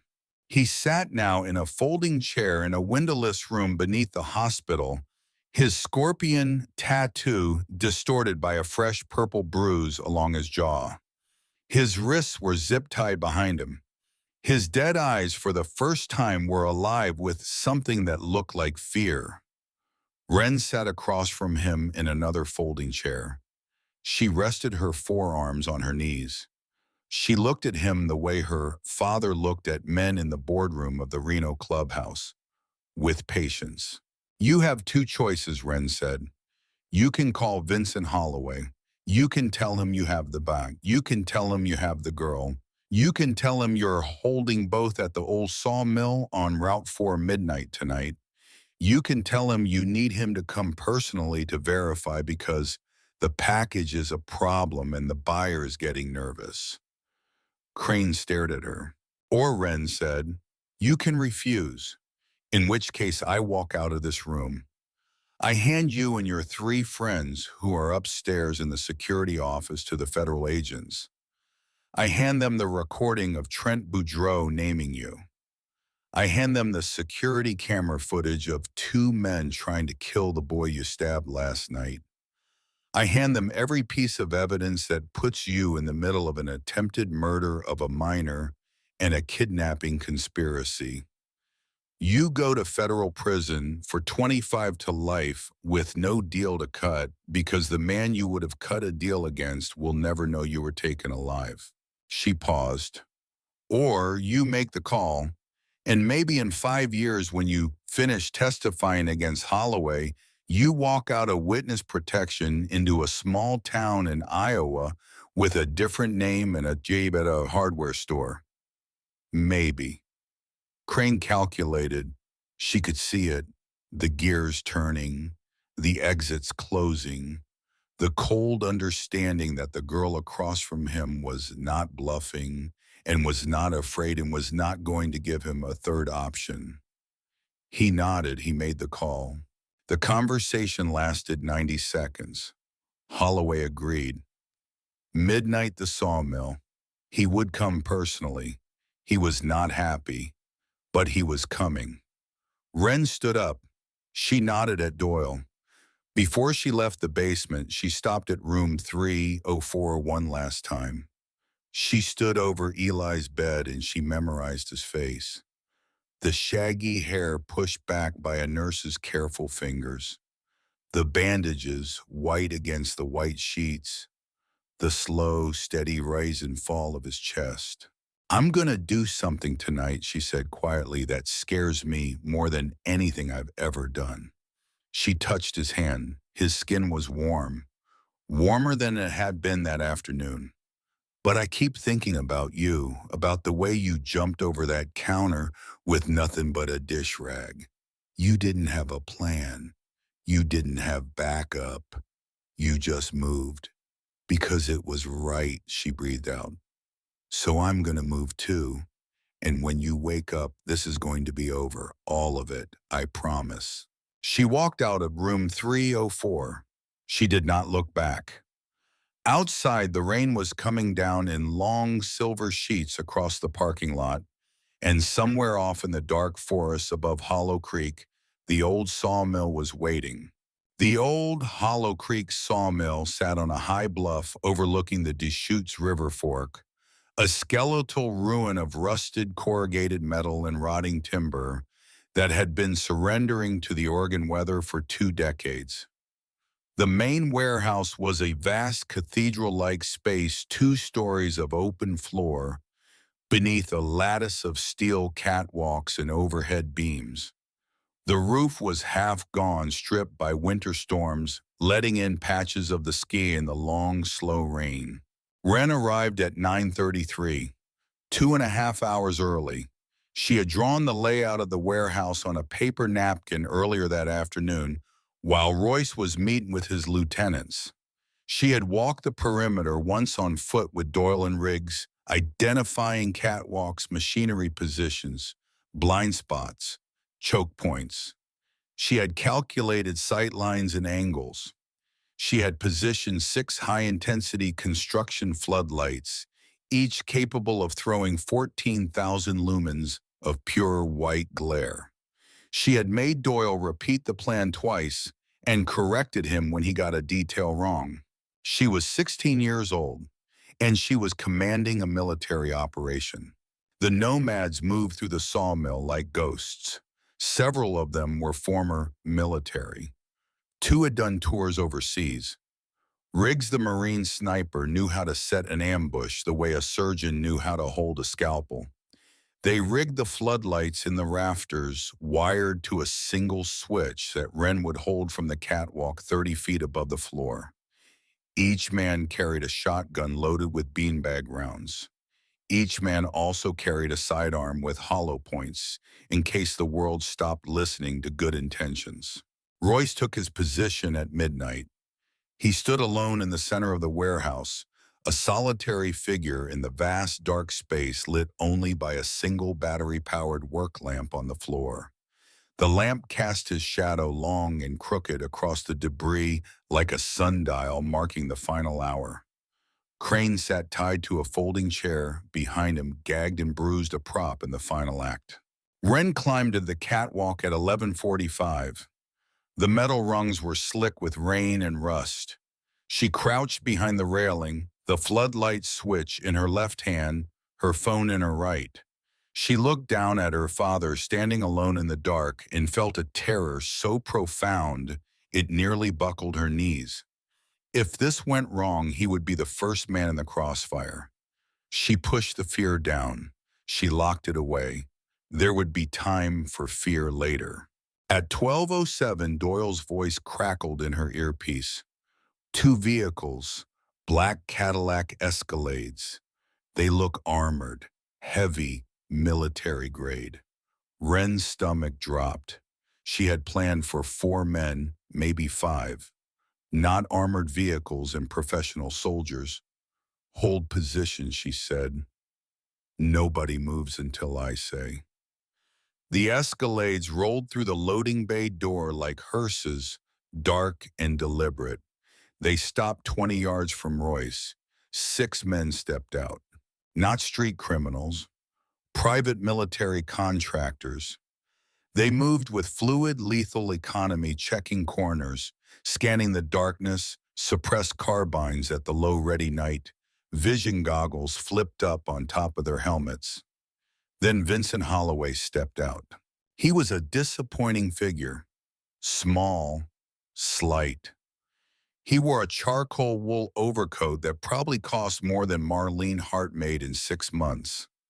Thin hands, wire-rimmed glasses, the fastidious manner of a man who viewed the world as a series of transactions to be reconciled. He held a black umbrella over his head, fussy and precise, even in a ruin. You are not Crane, Holloway said. His voice was bored. Crane is indisposed, Royce said. I am the father. Holloway sighed. He inspected his cuticles for a moment. The biker, he said almost to himself, I was hoping to avoid this. It's all so theatrical. He gestured to his men with a lazy wave, the way someone might gesture to a waiter to bring the check. Kill him. Find the girl. Find the drive. Burn the building. I have a flight to catch. 6 rifles rose. 6 red laser sights converged on Royce's chest. Wren's hand tightened on the switch. Now, she said. She threw it. The warehouse exploded with light. 84,000 lumens, all directed downward, turning the darkness into a blinding white inferno. The mercenaries' eyes adjusted to near total darkness, were hit with a wall of light that was physically painful. 2 of them stumbled backward. One dropped to a knee, raising his rifle to shield his face. The night vision goggles on top of their helmets caught the reflected glare and became instruments of additional disorientation useless in the sudden flood. The nomads moved fast and hard, from behind the rusted machinery, from the shadows, from positions the mercenaries had not been able to check because Wren had placed the lights to create specific blind spots. 2 beanbag rounds dropped the first mercenary, hitting him center mass and folding him in half. A second went down the same way, but the remaining 4 adapted in seconds. Combat training reasserted itself through the shock. 2 dropped behind the armored Escalades and began returning fire. Controlled aim bursts.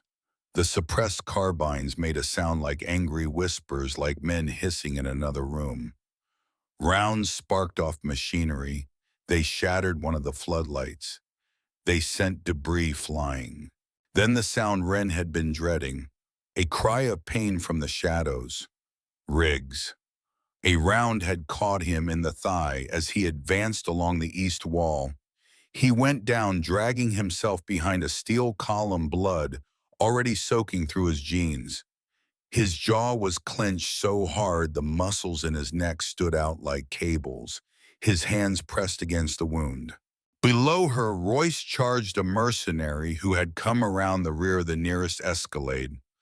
240 pounds of fury, head down, shoulder lowered.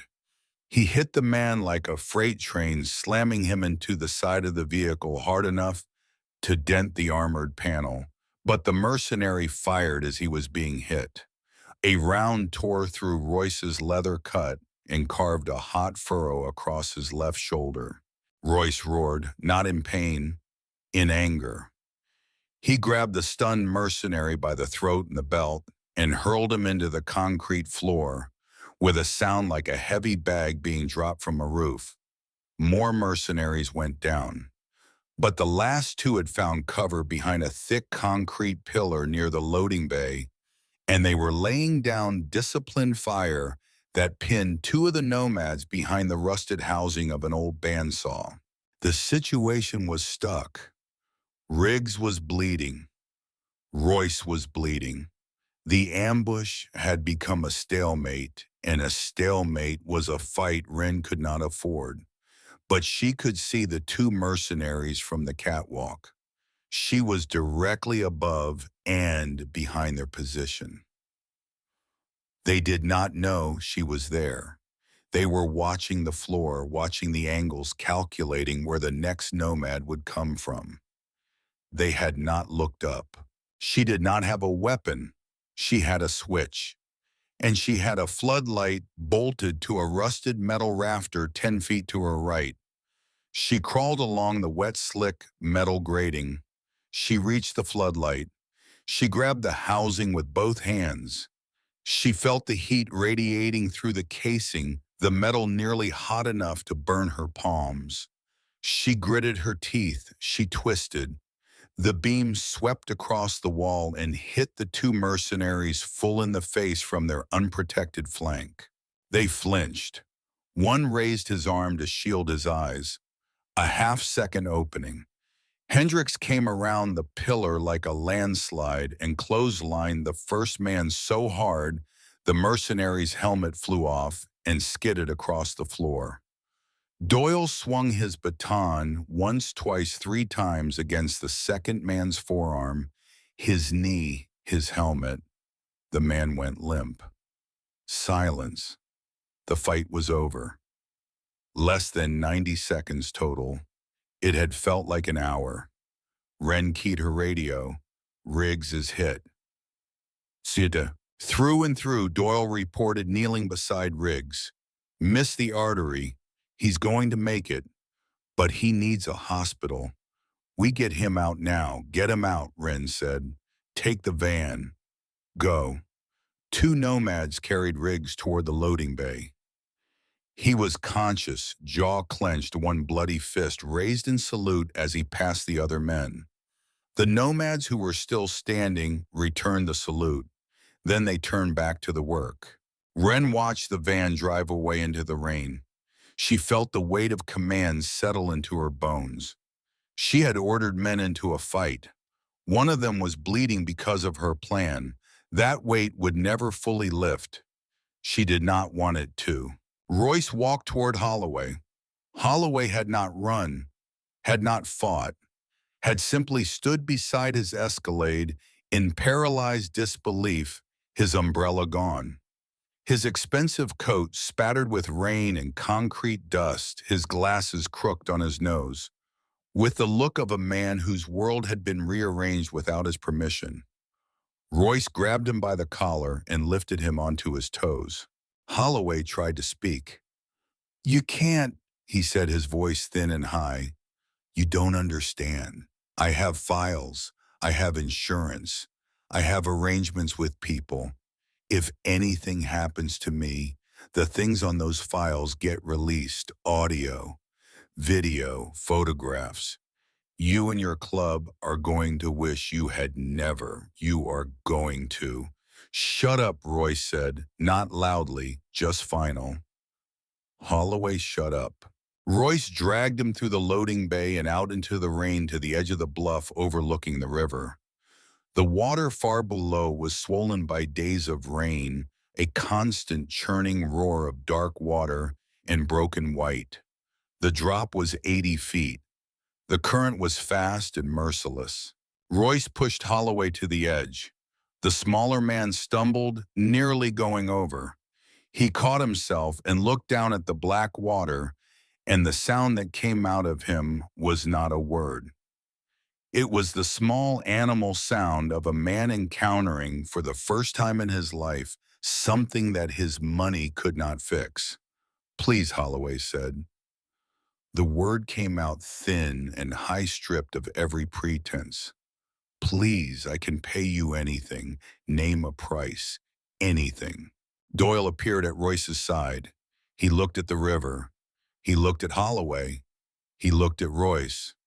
River is deep, Doyle said quietly. Current is fast. Nobody would ever find him. Royce stood at the edge of the bluff. Rain streamed down his face.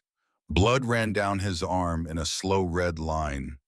He looked at the man who had sent killers after his daughter. The man who had ordered a 16-year-old girl brought in or killed over a flash drive.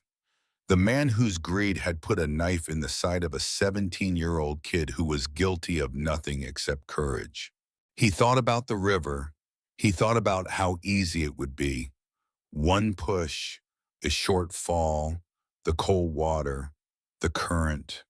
No body, no trial, no lawyers, no appeals, just gravity and the river and the rain washing everything clean.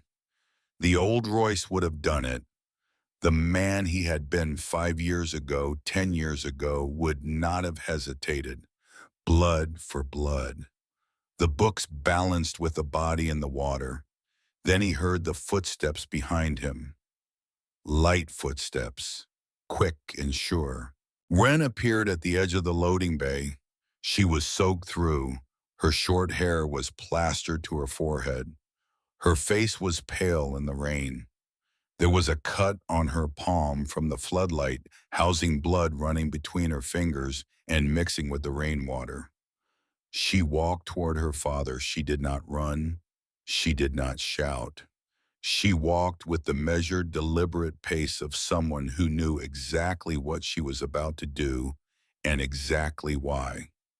She stopped 3 feet from the edge. "Daddy," she said. Royce did not look at her. His jaw was locked. The rain ran into his eyes and down his beard. "Daddy, look at me." He turned his head just enough to see her. "The boy in that hospital," Wren said, and her voice was steady despite everything. "He didn't kill anyone. He didn't break any bones. He didn't throw anyone off a cliff. He walked into a fight with armed men carrying nothing but a dish rag. And he won. Not because he was stronger, because he was better. He was better than them. And he was better than this." She gestured at the scene. The bluff, the river, the weeping man at the edge. "If you throw him off that cliff, you prove every person who ever called you a thug right. Every cop, every prosecutor, every reporter who said the Iron Saints are just criminals with motorcycles. And you prove Eli wrong. You prove that standing up, doing the right thing, bleeding for a stranger, none of it matters. Because in the end, the biggest fist wins." Royce stared at her. His eyes were burning, not from the rain, from something deeper, something that had been tearing through walls he had built over decades. "He ordered them to kill you," Royce said. His voice was raw, broken in places he had not known could break. He sat in his car. He said the words, "Kill her. Like you were nothing. Like my baby girl was a line item on a ledger." "I know," Wren said. Then she breathed. This was the moment. She had decided that morning to wait. She had told herself the right thing was to wait. Tonight the law, tomorrow the truth. But standing here with Royce on the edge of the cliff, with Holloway weeping in the mud at her father's feet, with the rain coming down between them like a curtain, she understood with a clarity that felt almost cold that there was no tomorrow if she did not say it tonight. Not really. Royce would never look at this man the same way again. She had to give him the one thing that could keep him from the river. She had to give him the truth. "There's something else, Daddy," she said. Royce did not move. "I opened the third file on the drive. The video." She breathed. It was him. It was him 12 years ago. standing in a hallway telling two men what to do. He used Mom's name, Daddy. He told them she had spoken to a federal prosecutor. He told them she was a problem. He told them to make it look like an accident, a car, a fire. He didn't care which. The rain seemed to hold its breath. It wasn't a deer, Wren said. It wasn't a wet road. It was him, the man at your feet. He killed Mom, and he sat in his car and ate his dinner and went home that night, and he's been alive ever since. 12 years. She watched her father. She watched in real time the inside of a man come apart and put itself back together in a way it had never been put together before. Royce did not move. He did not breathe. His hand was still on Holloway's collar. His eyes were on Wren. I am telling you this, Wren said, because if I do not tell you, you will spend the rest of your life thinking I lied to you tonight. And I will not lie to you. Not ever, not about this. She took one step closer, close enough to touch him. But Daddy, if you push him off that cliff, you give him what he wanted 12 years ago. You give him the rest of your life just like he tried to give it to himself.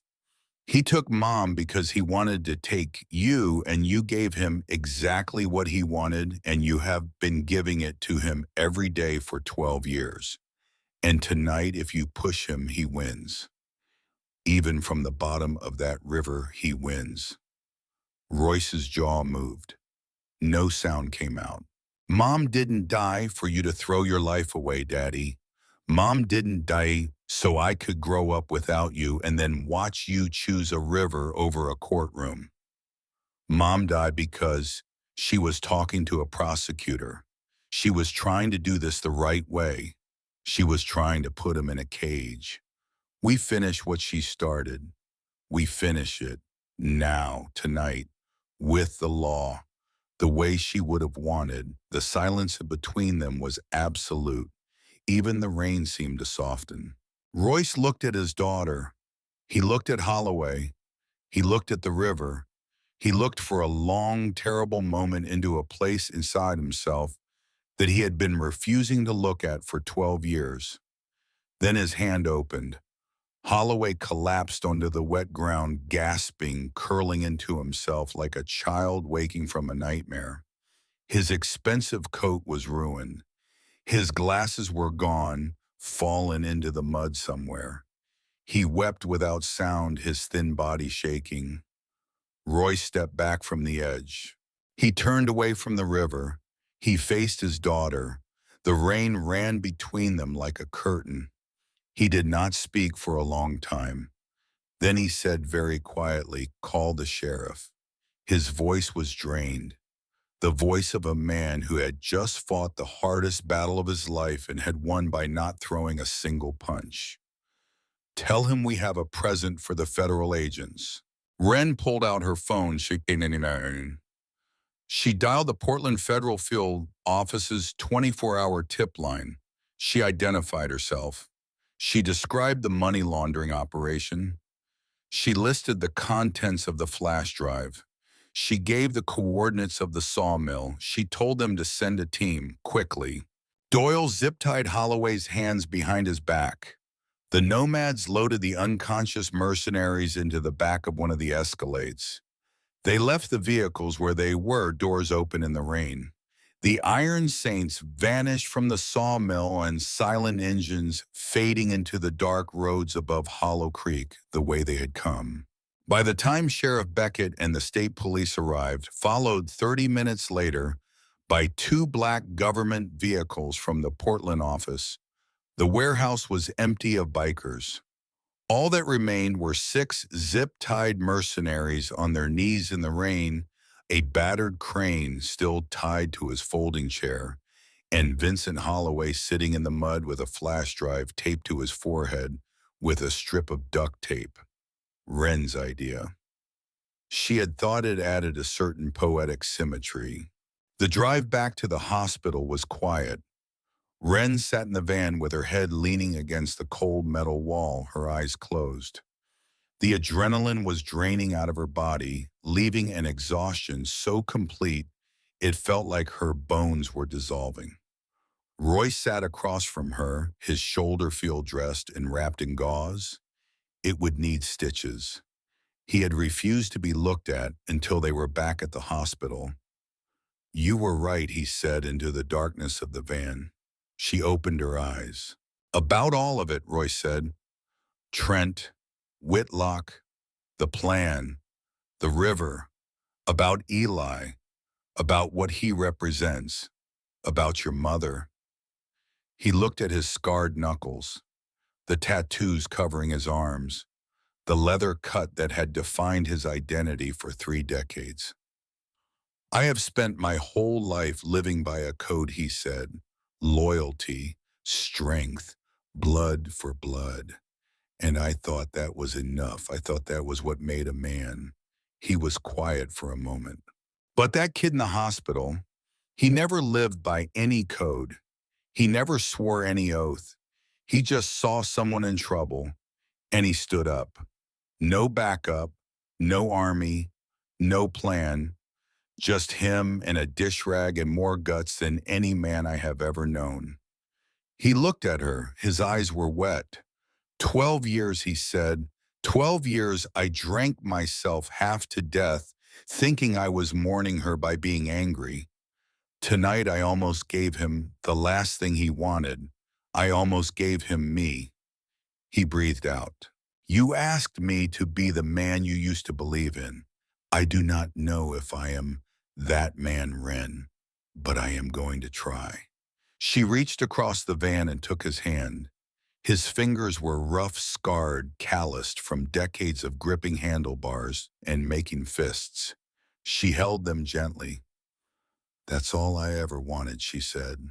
They rode the rest of the way in silence, father and daughter, the storm and the mountain, connected by something stronger than blood, stronger than a code, connected by the choice to be better.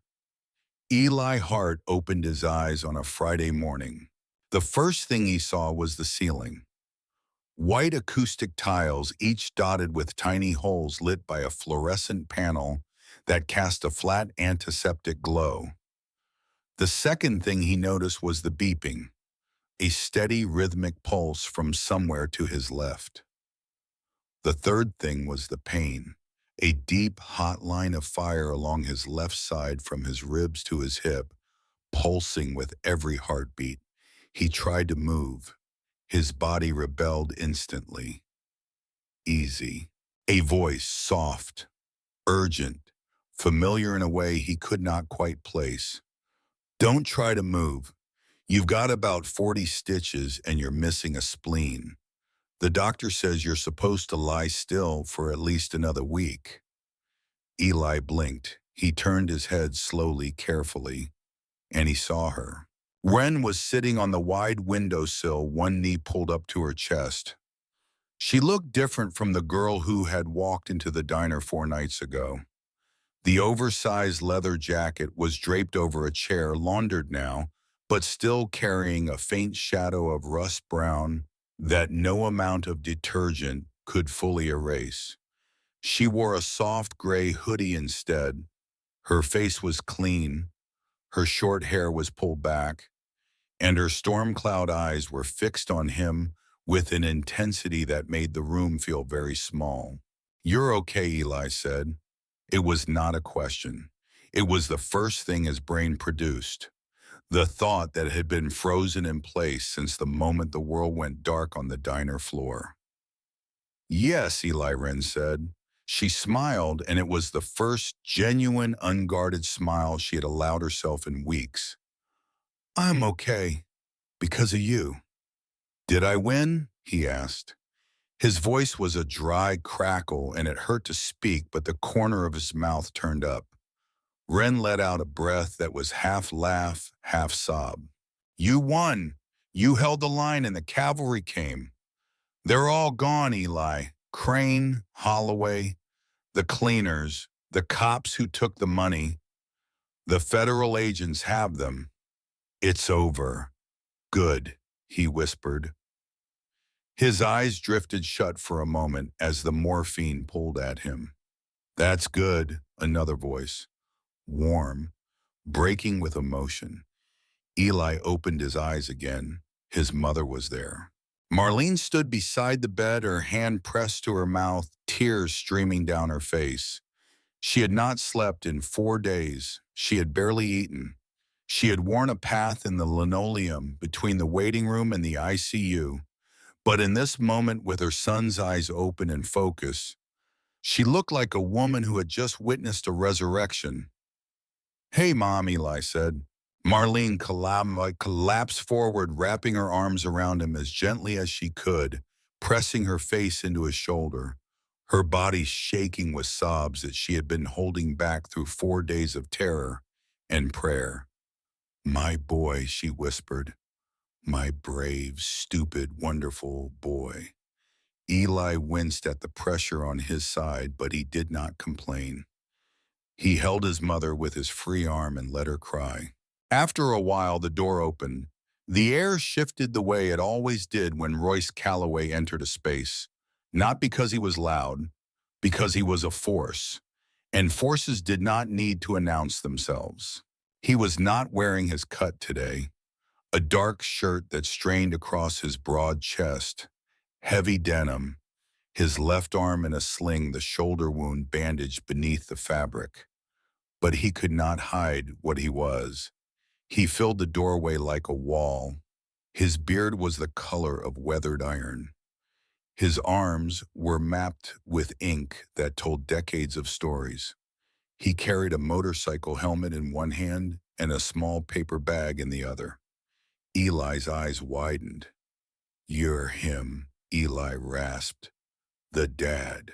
I am, Roy said. His voice was quiet, almost reverent, as if he were entering a church. He walked to the bedside. His boots barely made a sound. He looked down at the bandages, the tubes of fragility of a 17-year-old kid who worked at a diner and had never been in a fight before the one that nearly killed him. He extended his hand. It was massive. It engulfed Eli's completely, but he did not squeeze. He held the boy's hand with a gentleness that seemed impossible for a man that size. You saved my world, son, Roy said. His voice was thick with an emotion he had spent a lifetime suppressing. There aren't words for that. There isn't enough money in the world to pay for that. You gave me back my daughter. Eli looked up at him.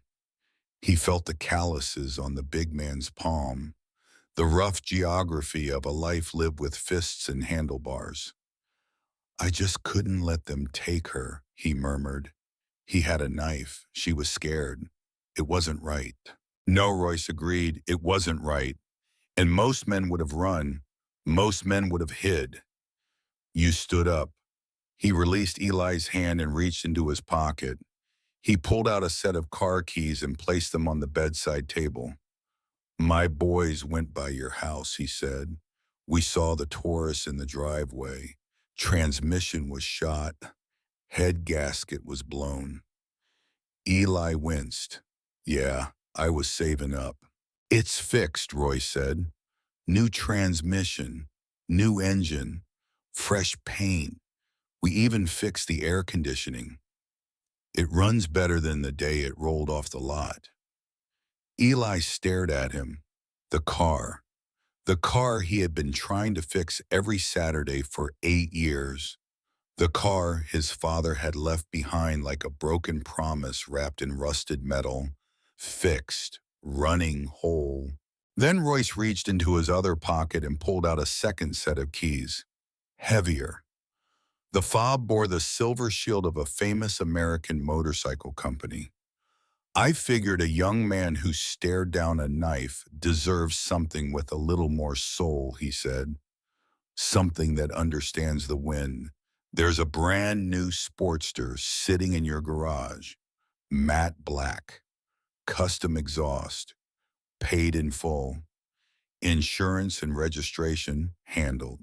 Eli looked at the keys in his palm. His throat was tight. His eyes were burning. "I can't accept this," he whispered. "You are not accepting a gift," Eli Roy said. His tone shifted from warm to solemn. "You're accepting a tribute." He looked at Marlene, who was watching from the other side of the bed, her eyes wide with a disbelief that bordered on fear. "We set up a trust in your name this morning," Roy said. "Full ride, tuition, books, housing, engineering school, medical school. Whatever your son chooses, the Iron Saints are picking up the tab." Marlene covered her mouth. A sound escaped her that was somewhere between a gasp and a prayer. "Mr. Calloway, you don't have to. I do," Roy said gently, cutting her off. "He bled for my family. Mrs. Hart. My family will sweat for his. That's the code." He turned back to Eli. "You are family now, kid. You understand. You have brothers in every state. You ever have trouble, you ever feel unsafe, you make one call, and we answer." Eli looked at his mother. She was radiant. Her exhaustion and grief had transformed into a pride so fierce it seemed to fill the room with light. He looked at Wren. She was watching from the windowsill with a smile that reached her eyes for the first time since they had met. For the first time in his life, Eli Hart, the invisible boy from Hollow Creek, the background character in his own town, felt seen. He felt valued. He felt like he mattered. "Thank you," he whispered. Roy stepped back. He gave the boy a sharp, respectful nod, the kind a commanding officer gives a soldier who has proved himself under fire. "No," Roy said. "Thank you." He walked toward the door. He paused in the frame. He looked back at Wren and something passed between them. A question asked and answered without a single word. Then he walked out, his boots heavy on the linoleum, leaving the door open behind him. Wren sat with Eli for a while after Royce left. Marlene had gone to call her sister to share the news, to cry happy tears into a phone in the hallway. The room was quiet except for the beep of the cardiac monitor and the distant rumble of 200 engines beginning to stir in the parking lot below. "They're leaving," Eli said, looking toward the window. "Yeah," Wren said. "Back to the road. Back to their lives." "And you?" The question hung in the air like a held note. Wren looked out the window at the sea of chrome and leather assembling in formation below. She could see her father's Road King gleaming black in the autumn sun, waiting at the head of the column. She could go with them. She could ride home, back to Reno, back to the clubhouse, back to the life she had been born into. Her father would welcome her. The club would celebrate. She would be the president's daughter again, shielded, protected, untouchable. Or she could choose something else. "I'm not going with them," Wren said quietly. Eli looked at her. "I'm going to stay here for a while. Help your mom while you recover." "Get my feet under me." She paused. "I'm going to enroll in school, finish my diploma, apply to college." "College?" Eli blinked. "For what?" Law, Wren said. And the word felt right in her mouth, solid and true, like a key turning in a lock. "I spent my whole life watching people solve problems with fists and money and fear. I want to learn how to solve them with words, with evidence, with the law." She looked at him, and there was something luminous in her expression, a clarity that came not from desperation, but from conviction. "You changed something, Eli. You didn't throw a punch. You didn't pull a weapon. You stood in front of a girl with a dish rag, and you said no, and that was enough. That was more powerful than 200 motorcycles." She paused. "My mother died trying to do this the right way, with prosecutors, with evidence, with the law. I want to spend the rest of my life finishing what she started. I want to spend the rest of my life being that kind of powerful. Eli was quiet for a long moment. Then he smiled, a real smile, wide enough to crease his pale cheeks and make the pain in his side feel very far away. Law school, he said. That's going to make your dad's head explode. Wren laughed. A real laugh, sudden and bright and surprised. The laugh of a girl who had forgotten she was capable of it. He'll survive. He's tough. A knock at the door, soft. Doyle stood there holding a black leather vest. He handed it to Wren without a word and walked away. She brought it back to the bed and held it up so Eli could see. It was not a full member's cut. It was high-quality leather clean and new without the patches and rockers that marked a patch member.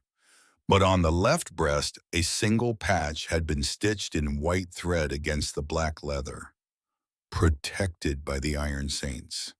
My dad left this for you, Wren said. She draped the vest over the back of the chair beside Eli's bed. Wear that and nobody anywhere will ever touch you again. From the parking lot below, the sound began to rise. It started as a low rumble like the first tremor of an earthquake, vibrating through the walls and the floor and the glass.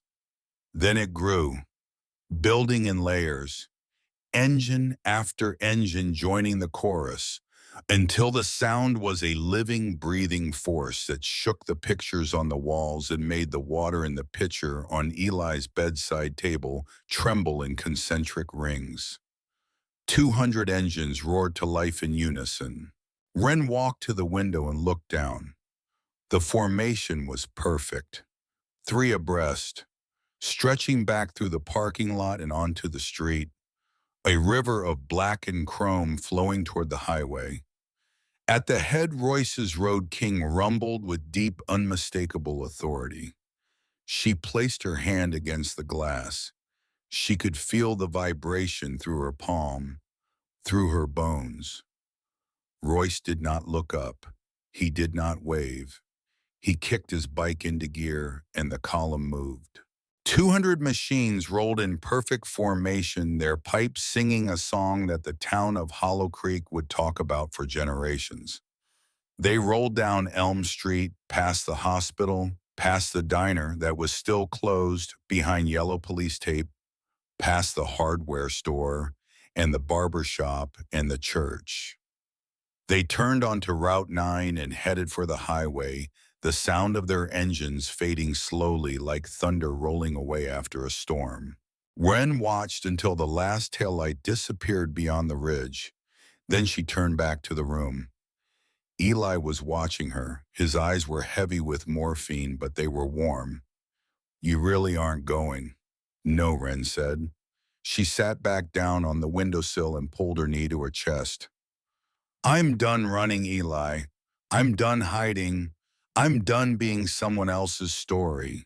She looked out the window at the empty road, at the quiet town settling back into its ordinary rhythm, at the pale October sun climbing above the ridge and spilling golden light across the valley. This is where I start my own.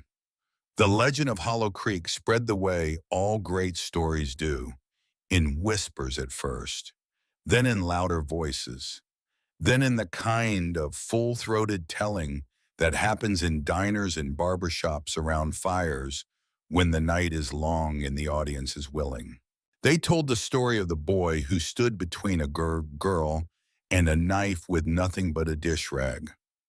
They told the story of the girl who called an army but commanded it with her conscience. They told the story of the father who knelt before a cleaning lady and chose the law over the river. They told the story of the night 200 engines shook a town awake and reminded it what thunder sounded like when it came to answer courage. Eli Hart made a full recovery. He graduated from high school. He enrolled in engineering school on the Iron Saints scholarship. Years later, he opened a small restoration shop in Portland, specializing in classic American muscle cars and vintage motorcycles. The matte black Sportster sat in the front window of his shop for years, polished and gleaming, a reminder he never needed to explain to anyone. The Ford Taurus his father had left behind ran for another 100,000 miles before he finally retired it to the back of the shop. Not because it was broken, because it had done its job. It had taught him that some things are worth fixing even when the world tells you to give up. Wren Calloway finished high school in Hollow Creek. She graduated first in her class. She went to college, then law school. She passed the bar on her first attempt. She never wore the leather again, but she kept a photograph of her father in her office beside a framed menu from Pop's Diner, the one with the coffee ring stain and the ketchup smear that might have been ketchup and might have been something else. She specialized in federal prosecution.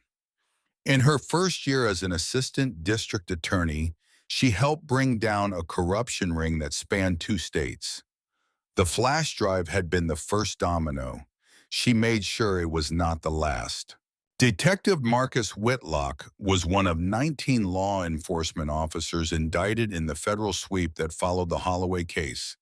He pled guilty to 12 counts of public corruption and was sentenced to 14 years in a federal penitentiary. He never set foot in Hollow Creek again. Riggs recovered fully from his leg wound. He rode for another 12 years before retiring to a cabin in Montana with a German shepherd named Gunshot and a view of the mountains that stretched all the way to the horizon. He never talked about the sawmill, but on certain nights when the wind was right and the stars were out, he would sit on his porch and listen to the silence, and he would remember the sound of a 16-year-old girl's voice crackling through a cheap radio, saying the word that saved a dozen lives. Now, Royce Calloway continued to lead the Iron Saints for another decade. He never spoke publicly about what happened in Hollow Creek, but those closest to him noticed a change in him after that October. He was quieter, more deliberate. He still commanded with authority, but the authority had shifted from the gravity of a man who could destroy to the gravity of a man who chose not to. He visited Hollow Creek once a year, always in October, always alone. He would park his Road King outside Pop's Diner, which had reopened under new management, with a fresh coat of paint and a working neon sign. He would sit in the booth where Eli had once served coffee to a girl with storm cloud eyes. And he would drink his coffee black and leave $100 tip on the table. He never explained why to anyone. He did not need to. Vincent Holloway was convicted on 47 federal counts, including money laundering, conspiracy, corruption of public officials, the ordering of the attempted murder of a minor, and after Wren provided the security footage of a hallway 12 years and 1,000 miles away, the murder of one Margaret Calloway.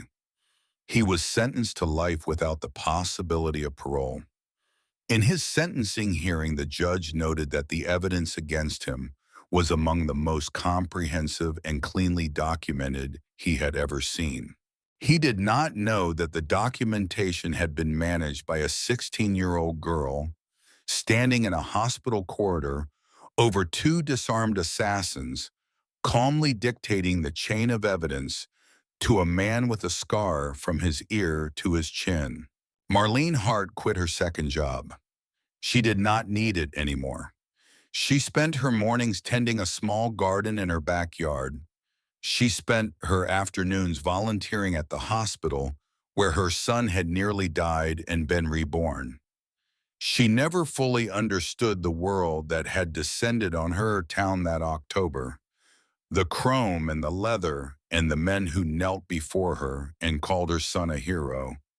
But she understood the result. Her boy was alive, her bills were paid, and a girl named Wren brought flowers to her kitchen table every Sunday afternoon and called her ma'am and never not once let her forget that her son's courage had meant something. Eli and Ren remained close friends for the rest of their lives, bound by a Tuesday night in October when the world had revealed itself in the starkest possible terms. Good and evil, courage and cowardice, the choice to stand or the choice to look away. They never became more than friends, though the people of Hollow Creek speculated endlessly. The truth was simpler and more profound than romance. They were two people who had seen each other at their most vulnerable and their most brave. And that kind of seeing creates a bond that does not need a name. It just exists, steady and true, like the heartbeat of a cardiac monitor counting the moments of a life that almost ended and did not. The story of Hollow Creek reminds us of something important. It reminds us that heroes do not always wear capes or carry badges. Sometimes they wear greasy aprons and drive broken-down sedans. Sometimes they are 16-year-old girls who choose the law over the fist, the courtroom over the river, the hard right over the easy wrong. It teaches us that true bravery is not the absence of fear. It is the decision to stand your ground when every nerve in your body is screaming at you to run. And most of all, it reminds us that loyalty, real loyalty, the kind that bleeds and bruises and holds the line, is a currency more valuable than all the gold in the world. In room 304, where a cardiac monitor once counted the fragile heartbeats of a boy who refused to sit down, the memory of courage lived on. Not in the chrome and the thunder that had shaken the valley, not in the flash drive that had brought down an empire, but in the quieter, unshakable truth that one person standing up at the right moment can change everything.